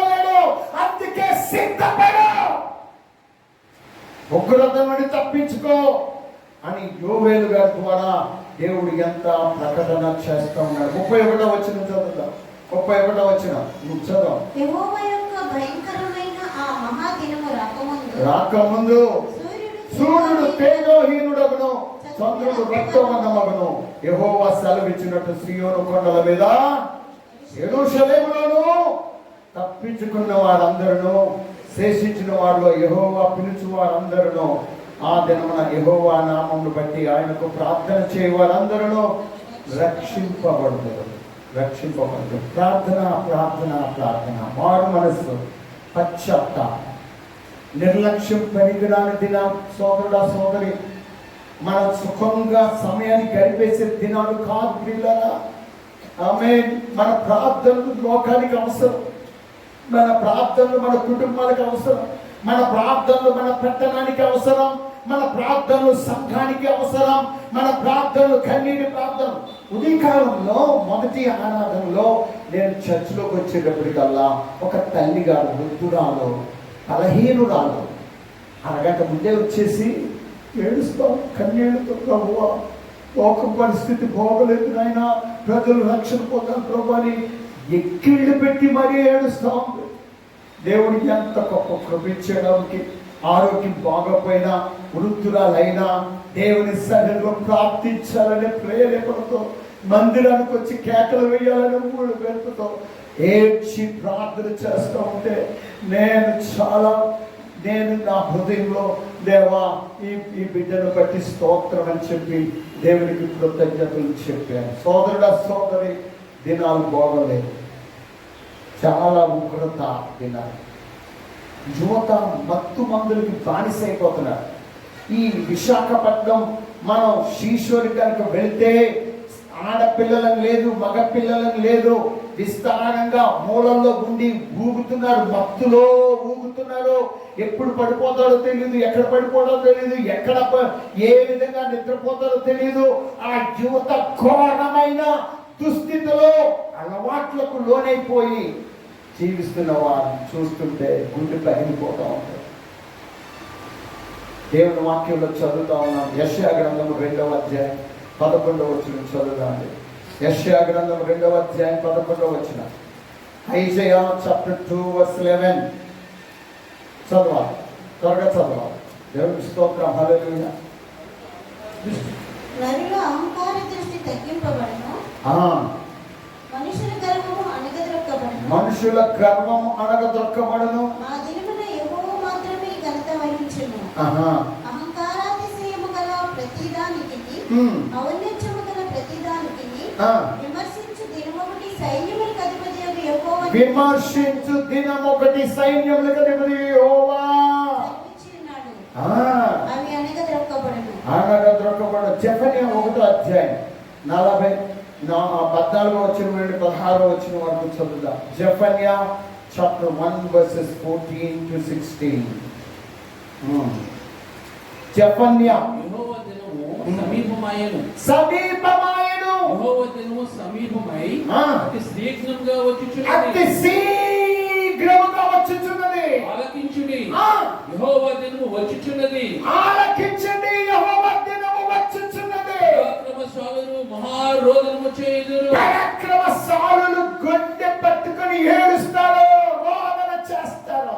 ఆ దినము ఉగ్రత దినము, ఉగ్రత దినం, శ్రమయు ఉపద్రవమును మహానాశనమును కమ్ముదినము, శ్రమయు ఉపద్రవమును మహానాశనము సంభవించును. అంధకారమును గాఢాంధకారమును కమ్ముదినము, మేఘములను గాఢాంధకారమును కమ్ముదినము. ఆ దినమున ప్రాకారముల గల పట్టణముల దగ్గరను, ఎత్తైన గోపురముల దగ్గరను యుద్ధ ఘోషణయు నాదమును వినబడును. యుద్ధ ఘోష, నాదము. ప్రపంచం అంతా ఈ రోజున యుద్ధ ఘోష. 3 సంవత్సరాల నుంచి యుద్ధ ఘోష ప్రారంభమైంది. ఆ ఉక్రెయిన్కి, ఆ రష్యాకి. ఇప్పుడు వరకు ఆగలేదు ఆ ఘోష, బాంబుల ఘోష.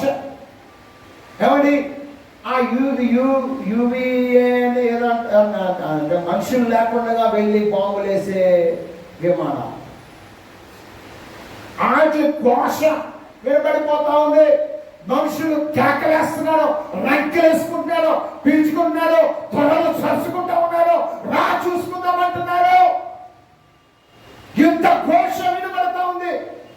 ఒక 2 సంవత్సరాల నుంచి ఇశ్రాయేలు హమాస్ కి యుద్ధం, ఇశ్రాయేలు హిజ్బుల్లాకి యుద్ధం, ఇశ్రాయేలు సిరియాకి యుద్ధం, ఇశ్రాయేలు యెమెన్ కి యుద్ధం, ఇశ్రాయేలు ఇరాన్ కి యుద్ధం, ఇశ్రాయేలు ఇరాన్ కి యుద్ధం, ఇశ్రాయేలు టర్కీకి యుద్ధం. మామూలుగా ప్రపంచ దేశం ఈ రోజున యూరప్ ఖండం అంతా కూడా అతలాకుతలం అయిపోయింది. ఎందుకో తెలుసా? యువతంతా నాశనం అయిపోయారు. వాళ్ళకి సత్యం అంటే ఏంటో తెలియదు, యథార్థత అంటే ఏంటో తెలియదు. వాళ్ళ యొక్క జీవితాలు అస్తవ్యస్తంగా మారిపోతా ఉన్నాయి. సమాజం భ్రష్టు పట్టిపోయింది. ఏ ఖండం అన్నా చూడండి. ఇప్పుడు అమెరికా ఖండంలో నెమ్మదుందా? ఈ రోజున వాళ్ళు ఆ యొక్క రోదన చేస్తున్నారు, మూలుగుతున్నారు, అయ్యో అని నిట్టూర్పు విడుస్తూ ఉన్నారు. కారణం ఏంటో తెలుసా? మంచి వారిని బ్రతకనివ్వడం లేదు లోకం. మన భారతదేశం చూస్తే ఉగ్రవాదుల ఈ యొక్క పరిస్థితులు ఎక్కువైపోతా ఉన్నాయి, కార్యకలాపాలు ఎక్కువైపోతా ఉన్నాయి. మన యొక్క దేశంలో సువార్త వినిపించని భయంకరమైన దినాలు మరి రాబోతున్నటువంటి దినాల్లో ఉన్నాయేమో అనిపిస్తూ ఉంది. ఈ రోజున ఎంత వ్యతిరేకత. రాజ్యాంగం మార్చేయాలని ప్రయత్నం చేశారు, ఎక్కువ వస్తే అది రాలేదు. కాబట్టి ఇప్పుడు ఒక్కొక్క రాష్ట్రాన్ని పట్టుకొని మత మార్పిడికి వస్తే ఖచ్చితంగా 50 లక్షలు జరిమానా, జీవితకాల ఖైదు. ఎక్కడ? ఏ రాష్ట్రంలో? జైపూర్. ఎక్కడది? రాజస్థాన్. ఈ రోజున ఘోరమైన పరిస్థితులు ఎక్కడ చూసినా సంభవిస్తున్నాయే. ఎలాగ మనం ప్రార్థన చేయకుండా ఉండగలం? ఎలాగ కన్నీరు కచ్చుకో? యెహోవా దినము వచ్చినే బోల్డని రిఫరెన్స్లు ఉన్నాయి. కానీ ఈ రోజున క్రైస్తవ సంఘానికి కూడా తీర్పు దినము ఉందే. యేసు ప్రభు రాకడ కొరకు మనం కనబడుతున్నాం. అయితే ఆ రాకడ మనకు తీర్పు దినం అని కూడా గుర్తు చేసుకో. దేవుడు తీర్పు తీరుస్తాడు. ఆమేన్. హల్లెలూయా. 1 కొరింథీ 1:8. 1 Corinthians 1st chapter 8th verse. మన ప్రభువైన యేసుక్రీస్తు దినమందు మీరు నిరపరాధులై, యేసుక్రీస్తు దినము అంటే ప్రభు రాకడ దినము. మీరు నిరపరాధులై ఉన్నట్లు అవును, అంతము వరకు ఆయన మిమ్మల్ని స్థిరపరచును. ఆయన మిమ్మల్ని అంతము వరకు స్థిరపరచాలి. ఈ రోజున క్రైస్తవ సంఘం స్థిరపడలేదు, చెదిరిపోతా ఉన్నారు, చెదరగొట్టబడతా ఉన్నారు. కొంతమంది ఈ యొక్క వాళ్ళ యొక్క జీవితంలో అనేకమైన ఆకర్షణలకు గురైపోయి వెళ్ళిపోతా ఉన్నారు. ఒక స్థిరత్వం అంటూ లేదు. చాలా ఘోరంగా ఉంది పరిస్థితి. చదవండి. మన ప్రభువైన యేసుక్రీస్తు అను తన కుమారుని సహవాసమునకు మిమ్మల్ని పిలిచిన దేవుడు నమ్మదగినవాడు. ఆమేన్. హల్లెలూయా. కనుక మనం నమ్మకంగా ఉండాలి, స్థిరంగా ఉండాలి, విశ్వాసంగా ఉండాలి, ప్రార్థన కాపాడుకోవాలి. 3వ అధ్యాయం 12వ వచనం. 3వ అధ్యాయం 12వ వచనం. 1 Corinthians 3. ఎవడైనను ఈ పునాది మీద బంగారము, వెండి, వెలగల రాళ్ళు, కర్ర, గడ్డి, కొయ్యకాలు మొదలైన వాటితో కట్టిన ఎడల వాని పని కనబడును. ఆ దినము దాన్ని తేటపరచును. ఆ దినము అంటే యేసు ప్రభు రాకడలో నీవు కట్టింది కొయ్యకాల మీద కట్టావా, గడ్డి మీద కట్టావా, నీ పనితనం దేని మీద ఉంది? ఏ మట్టితో కట్టావా, బంగారంతో కట్టావా, ఏంతో కట్టావో ఆ రోజున అగ్ని తేటపరుస్తుంది. నీ పని అంతా కూడా అగ్ని తేటపరుస్తుంది. దేవుని యొక్క తీర్పులో తేలిపోతావు. భయం ఉందా? దేవుని సన్నిధిలో భయం, భక్తి, ప్రార్థన, విశ్వాసం ఉందా? ఎలా కట్టుకుంటున్నావు నీ జీవితాన్ని, ఆత్మీయ జీవితాన్ని? ఇష్టం వచ్చినట్టు నీ తలంపులు, నీ ఆలోచనల మీద కట్టుకుంటున్నావా? దేవుని వాక్యం మీద నీ జీవితాన్ని కట్టుకుంటున్నావా? పరిశుద్ధ ఆత్మలో నీ జీవితాన్ని కట్టుకుంటున్నావా? లేకపోతే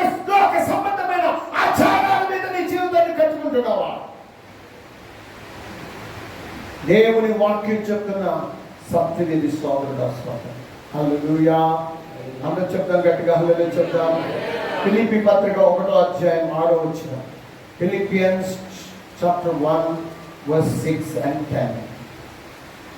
మీరు నాతో పాలువారైనది చూచి మీలో ఈ సత్క్రియను ఆరంభించున్నవాడు యేసుక్రీస్తు దినము వరకు దానిని కొనసాగించునని రూఢిగా నమ్ముచున్నాను. కనుక మీ అందరి నిమిత్తము నేను చేయు ప్రతి ప్రార్థనలో ఎల్లప్పుడూ సంతోషముతో ప్రార్థన చేయొచ్చు. ప్రార్థన చేయవచ్చును. స్తోత్రం. హల్లెలూయా. మీరు శ్రేష్టమైన కార్యములను వివేచింపగలవారొకటకు మీ ప్రేమ శ్రేష్టమైన కార్యములు వివేచింపగలవారొకటకు మీ ప్రేమ తెలుగుతోను సకల విధములైన అనుభవ జ్ఞానముతోను కూడినదై అంతకంతకు అభివృద్ధి పొందవలననియు ఇందువలన దేవునికి మహిమయు స్తోత్రమును కలుగునట్లు మీరు యేసుక్రీస్తు వలనైన నీతి ఫలములతో నిండుకొనిన వారై క్రీస్తు దినమునకు అందరూ చెప్పండి. క్రీస్తు దినము. ప్రభు దినమన్నా క్రీస్తు దినమన్నా ప్రభు రాకడన్నా అన్ని ఒకటే. తీర్పు దినము. మనకు తీర్పు ఉంది సోదరుడా సోదరి. 2వ కొరింథీ పత్రిక 5వ అధ్యాయం 10వ వచనం. 2వ కొరింథీ పత్రిక 5వ అధ్యాయం.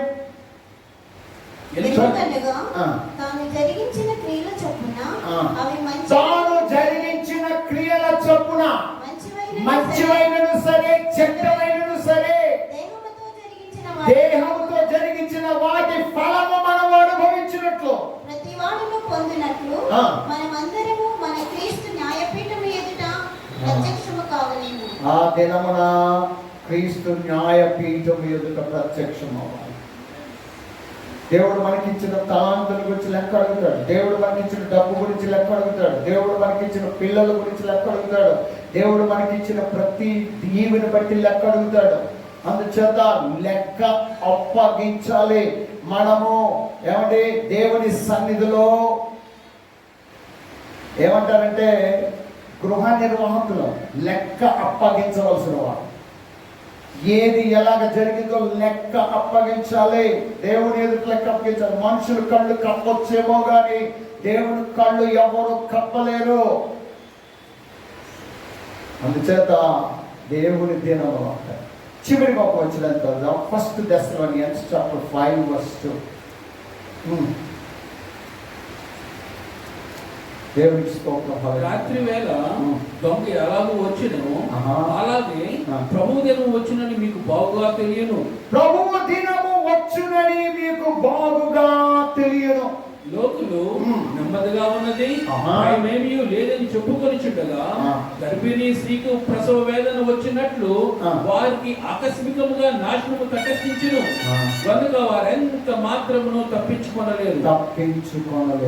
ఎవరు తప్పించుకోలేరు. ఆ దినం గురించి లోకం తప్పించుకోలేదు, మనం తప్పించుకోలేము. దేవుని సన్నిధిలో యథార్థంగా జీవితాన్ని సరి చేసుకుంటూ వెళ్ళాలి. అందుకే యేసయ్య మన కోసం ప్రాణం పెట్టాడు, రక్తాన్ని చిందించాడు. వేదన మండు టెండలో ఉదయం 9 గంటల నుంచి మధ్యాహ్నం 3 గంటల వరకు సిలువలో వేలాడు.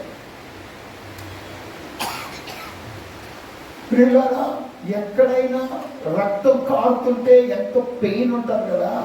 కొంచెం ఇలా సర్దుకుందాం అని చెయ్యి తీసి దాని మీద చదువుకోవడానికి కూడా అవకాశం లేకుండా 6 గంటల సేపు నిర్విరామముగా సిలువలో వేలాడే యేసుక్రీస్తు ప్రభువు.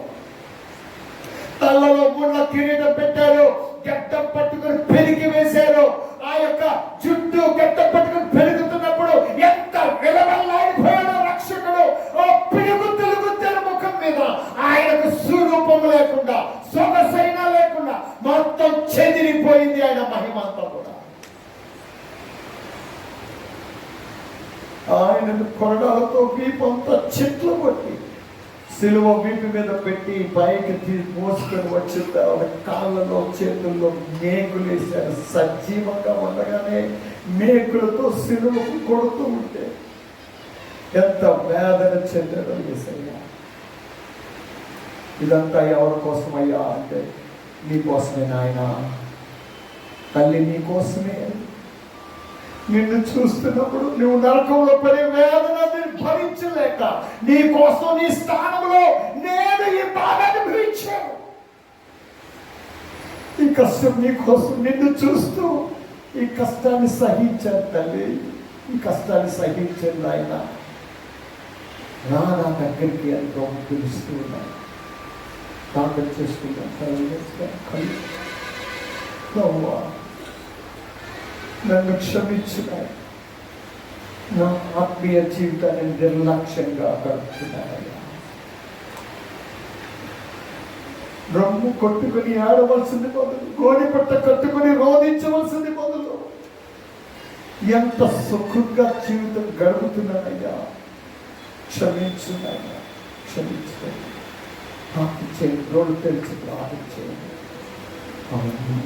Thank you, Jesus. అపరాధి యేసయ్యా కృప చూపి బ్రోవయ్యా. అపరాధి యేసయ్యా కృప చూపి బ్రోవయ్యా.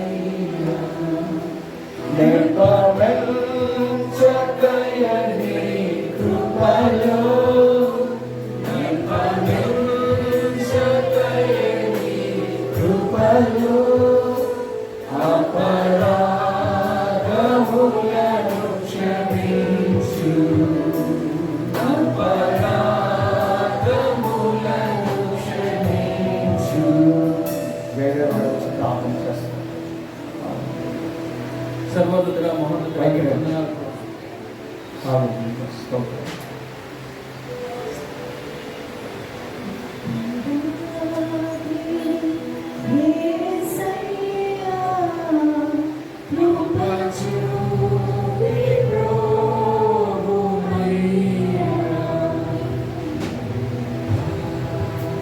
సర్వోన్నతుడా మహోన్నతుడా నీకు వందనాలు ప్రభువా. రాజులకు రాజా, ప్రభులకు ప్రభువా, మరొకసారి సన్నిధిలోకి వచ్చి జ్ఞాపకం చేసుకునేటువంటి అద్భుతమైన కార్యం తండ్రి ప్రభువా. అయ్యా మీరు మాకు దయచేశారు తండ్రి ప్రభువా. అవును తండ్రి ప్రభువా, నాయన మేము అంగలార్చేటువంటి సమయం తండ్రి ప్రభువా, నాయన అయ్యా రోదన చేసేటువంటి సమయం తండ్రి ప్రభువా, మరి ఒకసారి మీరు మాకు గుర్తు చేశారు తండ్రి ప్రభువా. అయ్యా మా ముందు పని చాలా ఎక్కువగా ఉన్న తండ్రి ప్రభువా, నాయన అయ్యా తండ్రి ప్రభువా, నాయన మా యొక్క ఆలోచనలకు తండ్రి ప్రభువా, మా తలంపులకు మించి ఉన్న తండ్రి ప్రభువా, దాటిపోతున్న తండ్రి ప్రభువా, నాయన అయ్యా తండ్రి ప్రభువా, నాయన అయ్యా అంగలార్చేటువంటి తండ్రి ప్రభువా, మహారోదన చేసేటువంటి తండ్రి ప్రభువా, నాయన ఈ సన్నిధిలో తండ్రి ప్రభువా గోజాడేటువంటి తండ్రి ప్రభువా సమయం ఆసన్నమైంది తండ్రి ప్రభువా. అయ్యా నీ యొక్క అయ్యా నీ బిడ్డ ద్వారా మరొకసారి మీరు మాకు జ్ఞాపకం చేసినందుకు నీకు వందనాలు చెల్లిస్తున్నాం తండ్రి ప్రభువా, నాయన అయా దాని కొరకు సిద్ధపడేటువంటి సమయార్థమయ్యేటువంటి అయా మమ్మల్ని అయ్యా సమకూర్చమని కోరుచున్నాం తండ్రి. ప్రతి ఒక్కరూ తండ్రి ప్రభువా వారికి ఇచ్చినటువంటి తలాంతుల ప్రకారము, వారికి ఇచ్చిన సమయం ప్రకారము, వారికి ఉన్నటువంటి ఆత్మీయ భారము ప్రకారము తండ్రి ప్రభువా అయా నీ సన్నిధిలో వరలినటువంటి కృపా భాగ్యము ప్రతి వారికి అయా తండ్రి దయచేయమని కోరుచున్నాం తండ్రి ప్రభువా. ప్రతి ఒక్కరికి తీర్పు తీర్చబడుతుంది అని సెలవిచ్చావు తండ్రి ప్రభువా, నాయన ప్రభువా కృప దయచేయమని కోరుచున్నాం తండ్రి ప్రభువా. నీ వాక్య ప్రకారం నాయన అయా నీ వాక్యం ప్రకారం మిమ్మల్ని కనపరిచేటువంటి కృపా భాగ్యము ప్రతి రోజు మీరు మాకు దయచేయమని కోరుచున్నాం తండ్రి ప్రభువా. చర్చ్ కన్స్ట్రక్షన్ కొరకు నాయన అయా తండ్రి ప్రభువా 24 గంటలు తండ్రి ప్రభువా అంగలార్చేటువంటి బిడ్డలు ఇంకా ఎక్కువగా లేపమని కోరుచున్నాం తండ్రి ప్రభువా.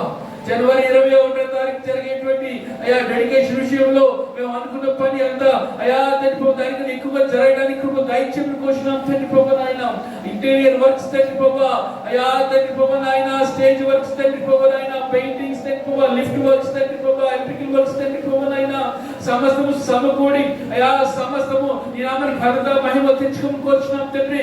సంఘముగా తండ్రి ప్రభువా, నాయన ఒక తాటి మీద నిలబడి తండ్రి ప్రభువా అద్భుతమైనటువంటి కార్యక్రమంలో పాలు పంచుకోవడానికి ప్రతి ఒక్కరిని అయా తండ్రి తయారు చేయమని కోరుచున్నాం తండ్రి ప్రభువా, నాయన మీరు మాట్లాడిన దాన్ని బట్టి కొందనాలు చెల్లించుకుంటూ నీకు భద్రపరచమని సాయంకాలం జరగబోయేటువంటి అయా దేవా అయా సాయంత్రపు ఆరాధనలో మీరు తోడుగా నడిపించమని, ఈ వారంలో జరిగేటువంటి అయా ప్రతి ఆరాధనలో పిసిసి ఆరాధనలో తోడుగా నడిపించమని, అనేక మంది చేరి తండ్రి ప్రభావ నామం కనపరిచేటువంటి భాగ్యం దయచేయమని అయినా ఉమెన్స్ ఫెలోషిప్ తండ్రి ప్రభావ అయ్యా ఫ్రైడే మన్నాలో తండ్రి ప్రభావ అయినా అయ్యా అద్భుతమైన కార్యాలు జరిగించుకోమని, ఈ వారం అంతా మీరు మా తోడుగా నడిపించి నీ కృపలో భద్రపరచమని మరొకసారి నీకు వందనాలు చెల్లించుకుంటూ నజరేయుడైన యేసు నామములో అడిగి వేడుకొంచున్నాము తండ్రి. ఆమేన్ ఆమేన్. దయచేసి మీరు కానుకలు ఎదడానికి సిద్ధపడండి. ముందు అటువైపు వాళ్ళగా వచ్చి ఉంటే మిగతా వాళ్ళకి రావడానికి సిద్ధపడాల్సి కూర్చున్నాము. మీరు కానుకలు ఇస్తుండగా స్వామిని గురించి నేను చెప్పడానికి ఆశపడుతున్నానండి. స్వామిని గురించి దయచేసి ప్రేస్ లీడర్స్ దయచేసి మీరు వచ్చేసేయండి. మీరు సిద్ధపడండి.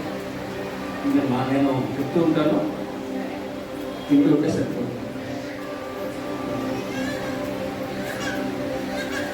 దయచేసి వచ్చేసేయండి. ఈ స్వామిని గురించి ఇప్పుడు వరకు మనకి 80 మందికి పైగా రిజిస్టర్ చేసుకున్నారు. మరి దయచేసి మేము ఆ స్వామిని కార్యక్రమాన్ని కంప్లీట్ చేస్తూ ఉన్నాము. చేయాల్సినటువంటి పని స్వామినిలోకి మీకు స్టాల్ పెట్టబడిందని దయచేసి ఆ స్టాల్లో ఉండాల్సిన కోరుచున్నాము. ఆ స్టాల్ మీరు దర్శించండి.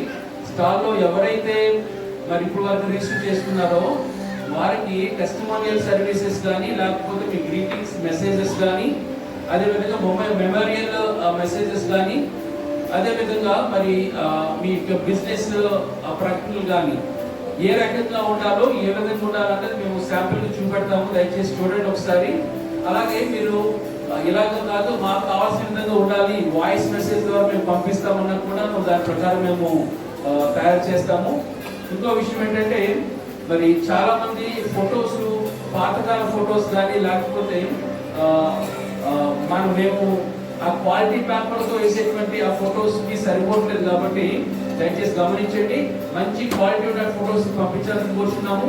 మీకు అవ్వకపోతే వచ్చే వారం మేము ఆదివారం నాడు ఒక ఫోటోగ్రాఫర్ని తీసుకొచ్చి మనకి సరిపోయే విధంగా ఫొటోస్ తీయడానికి సిద్ధపరుస్తున్నాం. కాబట్టి ఎవరైతే మరి ఫొటోస్ దిగాలనుకుంటున్నారో దయచేసి వారు సిద్ధపడి రావాల్సింది కోరుచున్నాము. 21వ తారీఖున 6 గంటలకి, అది 21వ తారీఖున 9:30 నుంచి ఇక్కడ ఏర్పాటు పడుతుంది. 9:30కి అలాగే 12:30కి ఉంటారని చెప్పి మేము జ్ఞాపకం చేసుకోండి.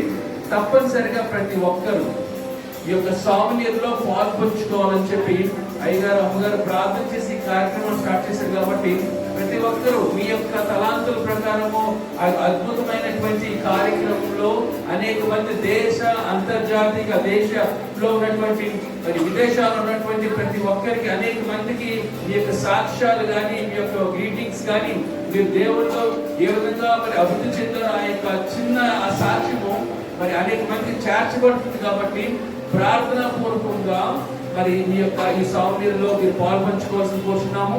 మరి అనేక మంది రిజిస్టర్ చేసుకుంటారు, మీరు కూడా రిజిస్టర్ చేసుకోండి. మరి దాని కొరకు సిద్ధపడి మరి రావాల్సి కోరుచున్నాము. అలాగే మెసేజెస్ కానీ, లేకపోతే గ్రీటింగ్స్ అని ఏమి ఇచ్చినా కూడాను దాని ప్రకారం టైప్ చేసి చక్కగా రావడానికి మేము ముందుకు వెళ్తున్నాము. మరి వేరే వేరే చర్చెస్కి ఇవ్వడానికి మాకు ఇన్విటేషన్ లెటర్స్ కూడా రెడీ అయిపోయాయి. కాబట్టి మీరుంటే వచ్చే వారం నుంచి మేము వేరే వేరే చర్చెస్కి మేము ఇన్విటేషన్ లెటర్స్ కూడా ఇస్తాము. జనవరి 21వ తారీఖు జరిగేటువంటి మరి కార్యక్రమంలో అనేక వేల మంది పాల్పంచుకుంటారు. కాబట్టి మీరు కూడా పాలి భాగస్తులుగా ఉండాలని జ్ఞాపకం చేసుకోండి. ప్రతి ఒక్కరికి ఇచ్చినటువంటి సదావకాశాన్ని మరి ప్రేమపూర్వకంగా మరి మీరందరూ సహభాగస్తులుగా కావాలని చెప్పి నేను కోరుకుంటున్నాను. ఈ సోమనీర్లో మరి అద్భుతమైనటువంటి ఆ యొక్క జ్ఞాపకాల పుస్తకంలో మీరు కూడా ఉండాలి అన్నది మా యొక్క ఆలోచన, మా తపన, మా ప్రార్థన. జ్ఞాపకం ఉంచుకోండి. మీకు ఏ రకమైనటువంటి సహాయం కావాలన్నా మమ్మల్ని దర్శించండి. దయచేసి దానికి మేము సహాయం చేయడానికి, మీ యొక్క సలహాలు తీసుకోవడానికి, అదేవిధంగా మీకు కావాల్సినటువంటి సహాయం చేయడానికి మేము ముందుకు వస్తూ ఉన్నాము. మరి ప్రార్థన అయిపోయిన తర్వాత ఎవరైతే మరి చర్చ్ చూడాలో మేము అక్కడ నుంచుంటాము. దయచేసి ఈ పైకి తీసుకెళ్ళి ప్రార్థన చేసి మరి మీరు నిష్క్రమించాలని కూర్చున్నాము.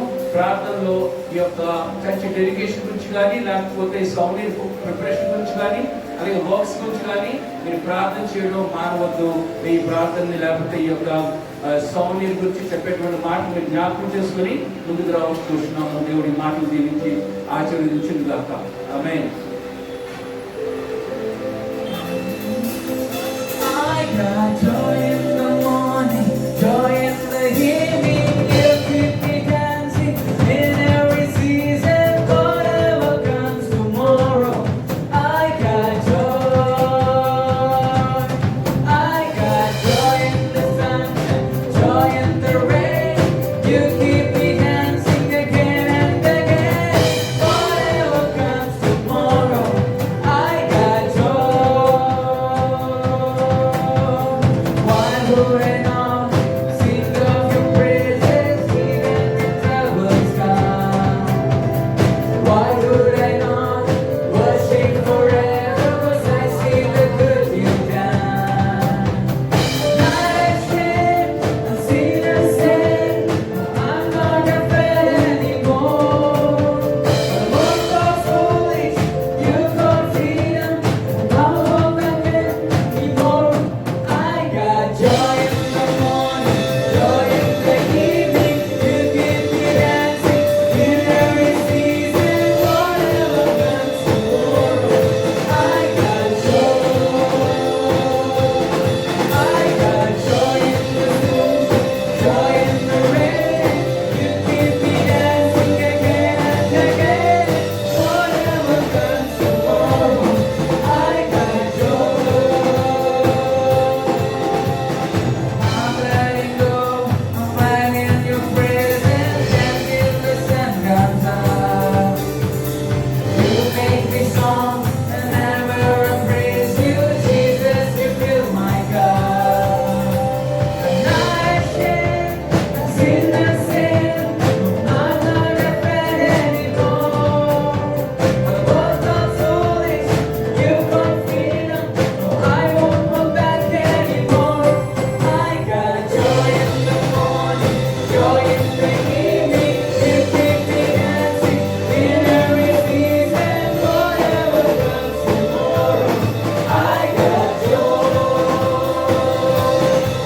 I got joy in the sunshine, joy in the rain. You keep me dancing again and again. Whatever comes tomorrow, I got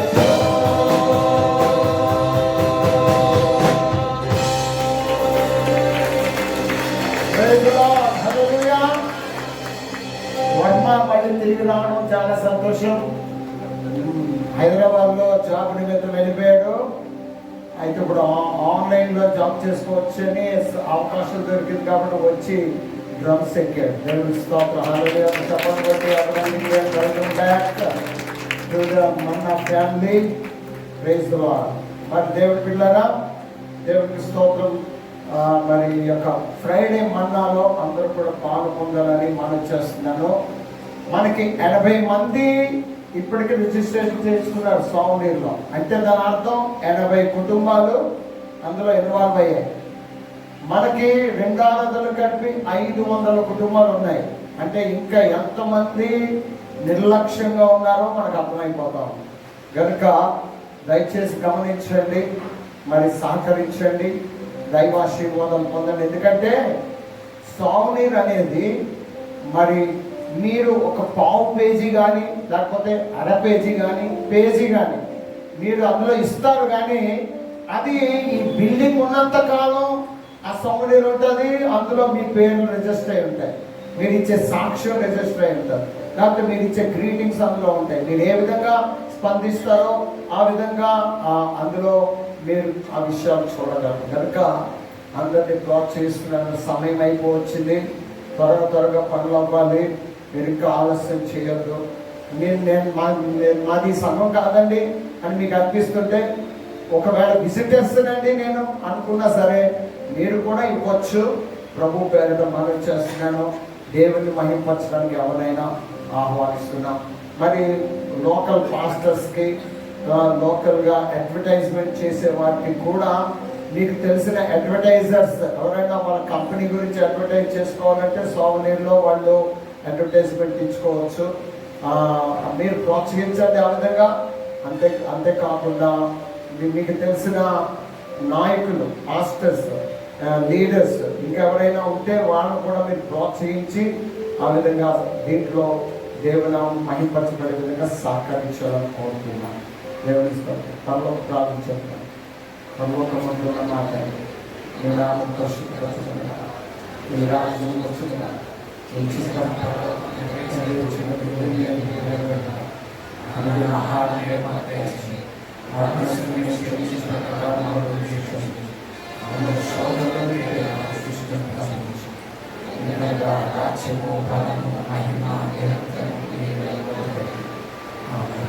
మన తండ్రి అయిన దేవుని యొక్క దివ్యమైన ప్రేమ, మన ప్రభువును రక్షకుడైన యేసుక్రీస్తు ప్రభు వారి అత్యధికమైన కృప, పరిశుద్ధ ఆత్మ దేవుని నిత్యమైన సహవాసము, సమాధానము, ఆశీర్వాదం కూడి వచ్చిన మన అందరికను, సర్వలోకులున్న సకల పరిశుద్ధులకును, ఇశ్రాయేలు ప్రజలకును, యెరూషలేము పట్టణములకును సదాకాలము తోడై ఉండును గాక.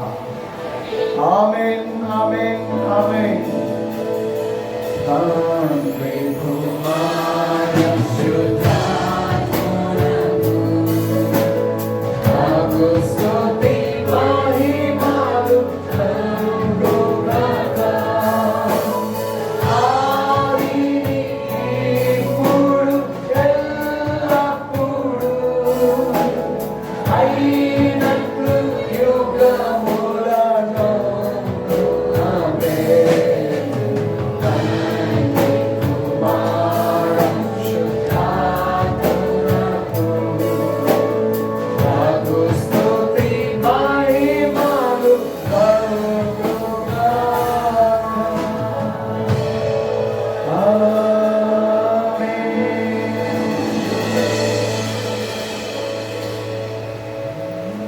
అందరికీ వందనాలండి. God bless you.